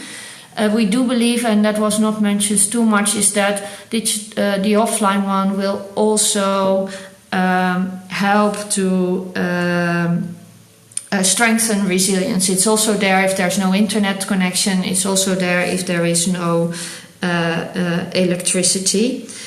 And then to the wider point that was also brought forward by Nicola, the digital euro is not an answer to everything. As also Tim Herman said, there is also the space of, and also by a previous speaker, there is the space on what we call wholesale payments, more on large payments between businesses and banks. But we're also innovating there. So we're not doing only the digital euro, we're bringing central bank money to the digital age on multiple fronts, on all fronts. So in short, a digital euro would be an alternative choice to make sure that also in a digital age there is the opportunity to choose for a safe, cost-efficient, highly private means of payment next to the private scheme. It will be very private and it will enhance our strategic autonomy and resilience. And if we look to the end users, they all indicate that they think the digital euro is a good idea. So I would like to stop there and open for any questions or comments that we might be there. Thank you, Evelyn, and repeated reassurances again from the ECB about the privacy aspects of this project. So we don't have an awful lot of time left. I'm conscious that our interpreters have worked very hard, but I would like to ask if anybody has any additional questions. Yes, sir. Could you just tell us your organization as well, please? No, I'm an intern here at the Parliament. I wanted to ask, I want to thank Ms. Whitlocks and Mr. Luque and Nicola for their interventions. And I wanted to ask a question, especially from Luque's, what he said. He was concerned about the public side when it came to the management of the digital euro. Was the concern be that most public institutions are not wired in and engineered to act entrepreneurially and to innovate? And as regards to Nicola, I was wondering what he means when you said that the digital euro is a very defensive play. But to turn offensive, would it be feasible for example, create an open API layer for European financial technologies and innovations? You mentioned stablecoins. We already have some European stablecoins, Italian stablecoins, like Tether, for example, that have been performing very well in the market. I want to know those things, and thank you for your time and interventions. Okay, Professor Berndt, first of all, you.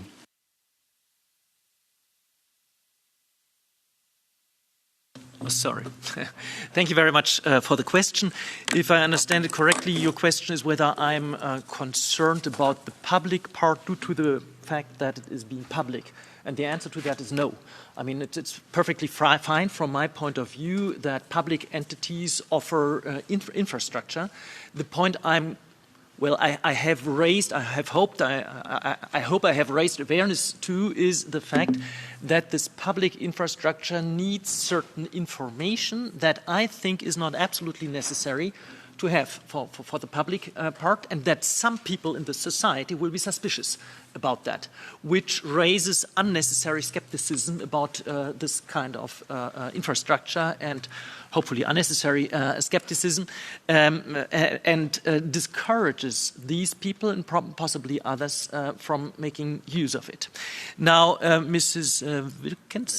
Witlotz, sorry, mentioned that it is not the account numbers that is being transmitted to this central ledger. Here it seems that our reading of the Commission proposal is different. I did not read in the Commission proposal that account numbers are not being transmitted to the ECB, or that it is prohibited to do so.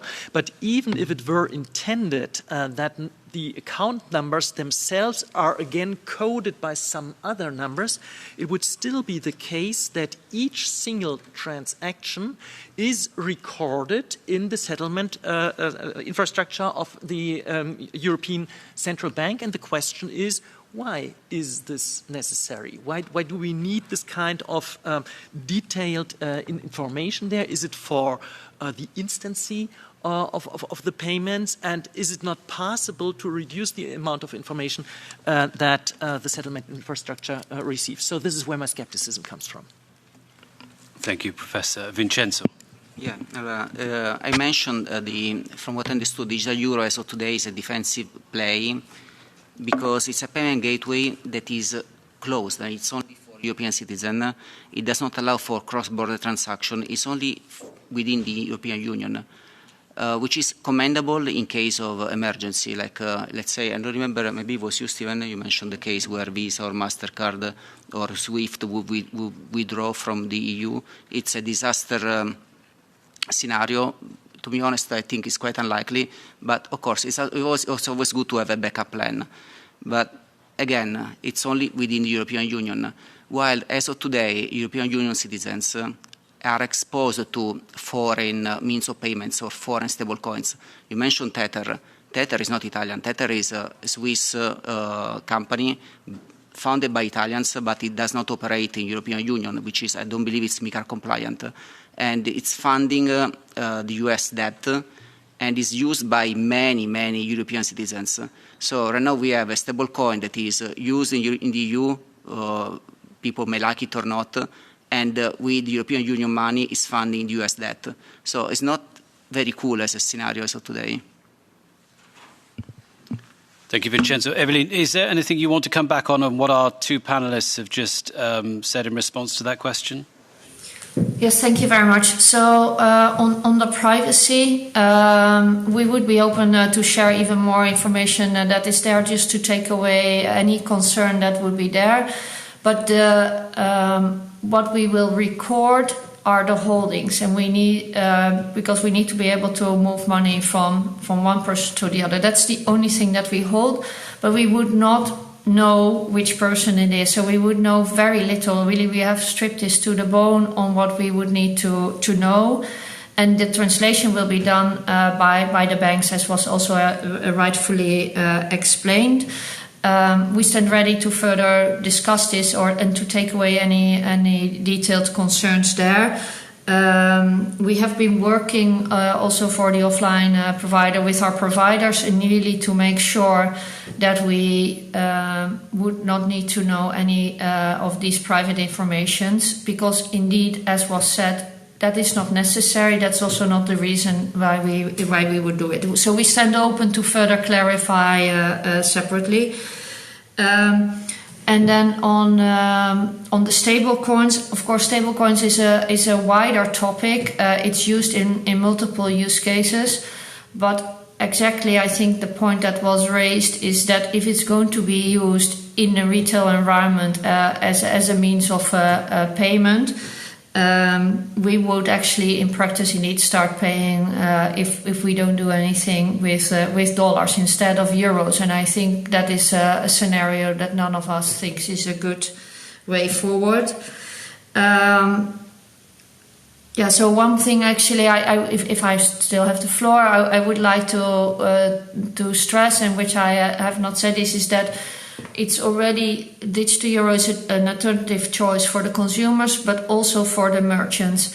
And we believe that because payments have a tendency of a network effect, so with a digital euro, which will be built very cost efficient, as we have explained, we really can make sure that also small merchants will not subject to say, misuse of power of one or two or three big players in raising the fees. So it will really be helpful in keeping the fees reasonable and cost efficient.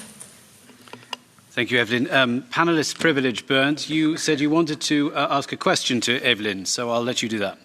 Yes, Evelyn, just a question, please, to clarify things. The Commission proposal prohibits that personal information is transmitted to the central settlement infrastructure of the ECB. My question basically is an account number which is not tied to a person, where the personal information of the holder of the account is completely detached and is not revealed to the ECB, is the mere account number personal information? And does it then fall under the prohibition of the Commission proposal to reveal the account number to the ECB? Yeah, so what I can say, and on the full legal question I need to come back, but I can say that we don't have the account number when we record the transaction. So we have built it in a way that we don't need to know it, and that it's with the PSP to make that connection. Thank you, Evelyn. I would like to continue this discussion all day, and it gives me thought that maybe we need a follow-up meeting on the digital euro, but we're going to have to bring things to a close, and I'd like to bring in Giovanni Crosetto now, our Deputy Coordinator on the Econ Committee, to give some closing remarks from his perspective on behalf of the ECR Group. You're welcome to stay there, or you're welcome to come and join us as you wish. Yeah. Thank you.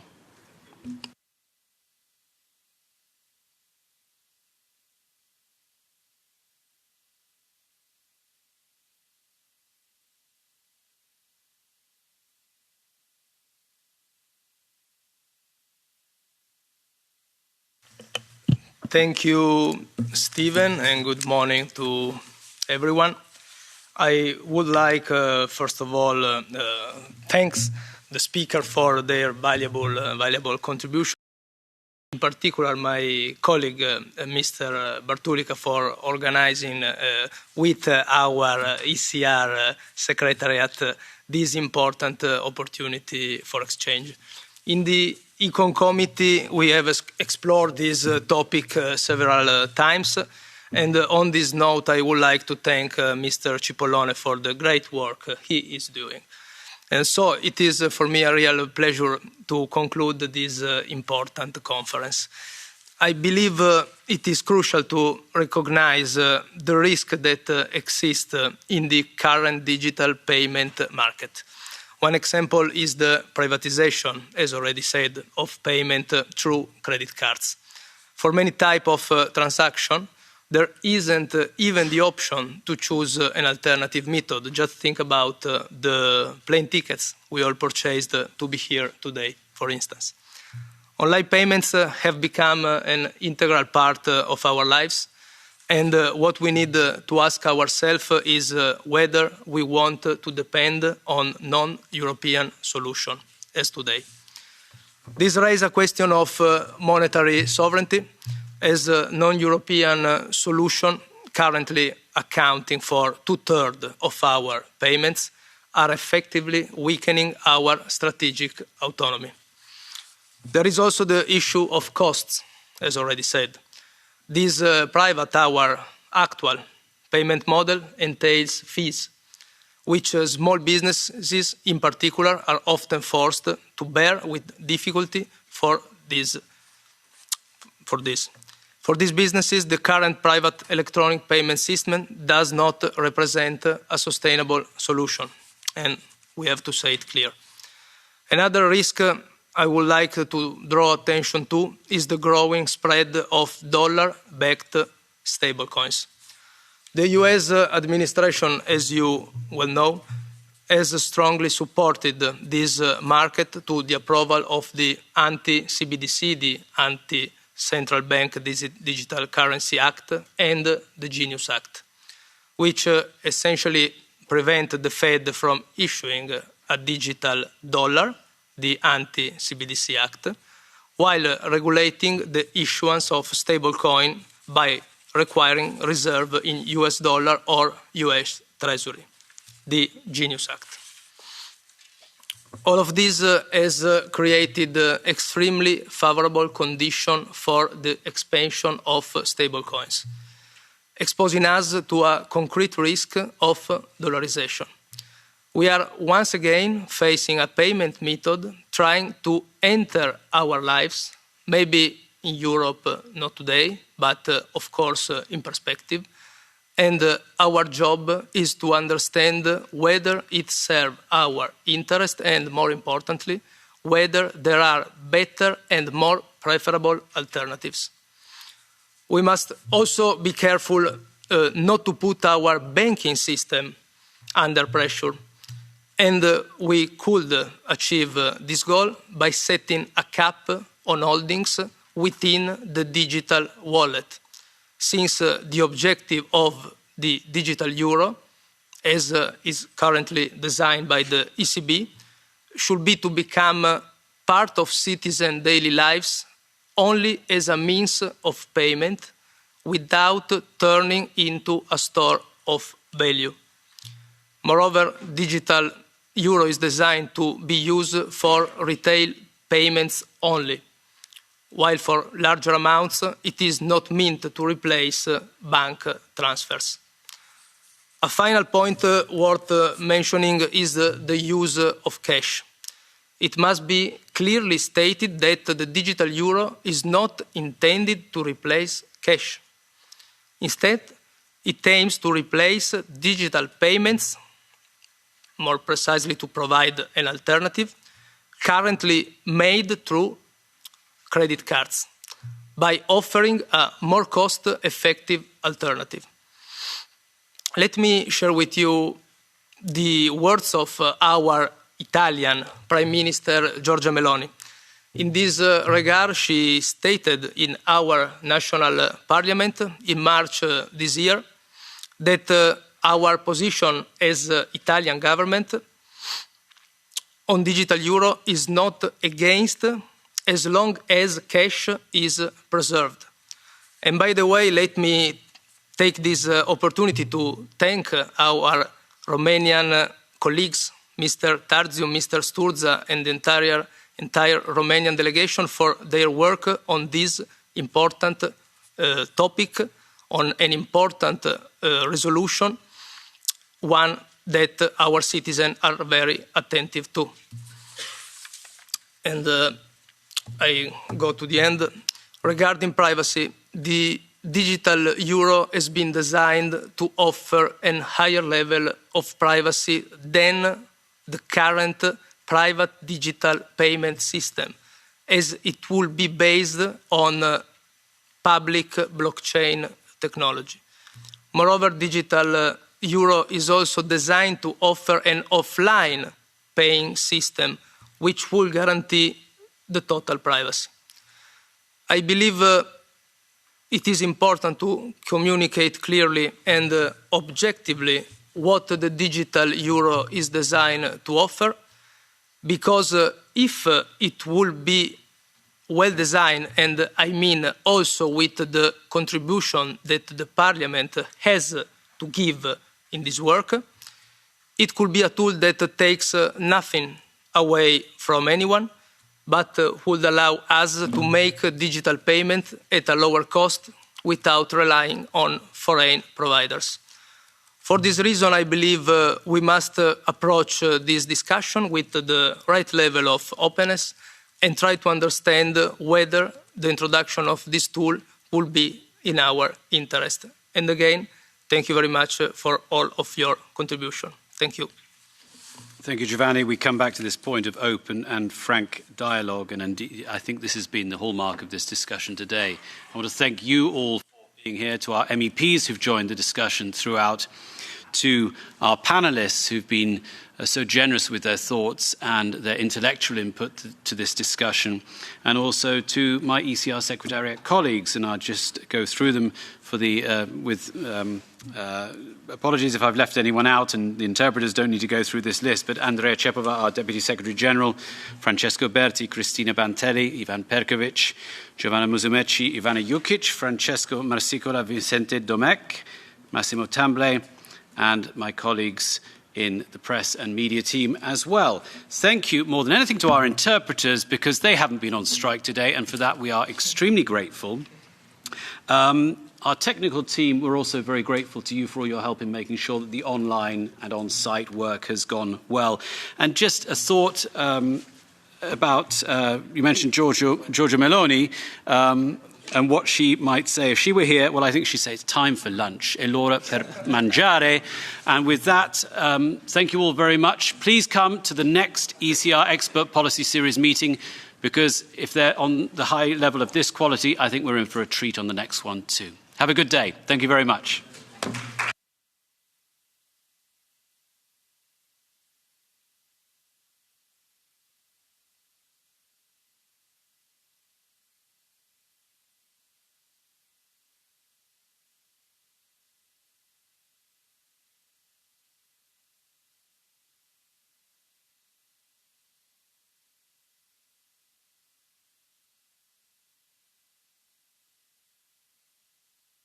And those who are staying for lunch,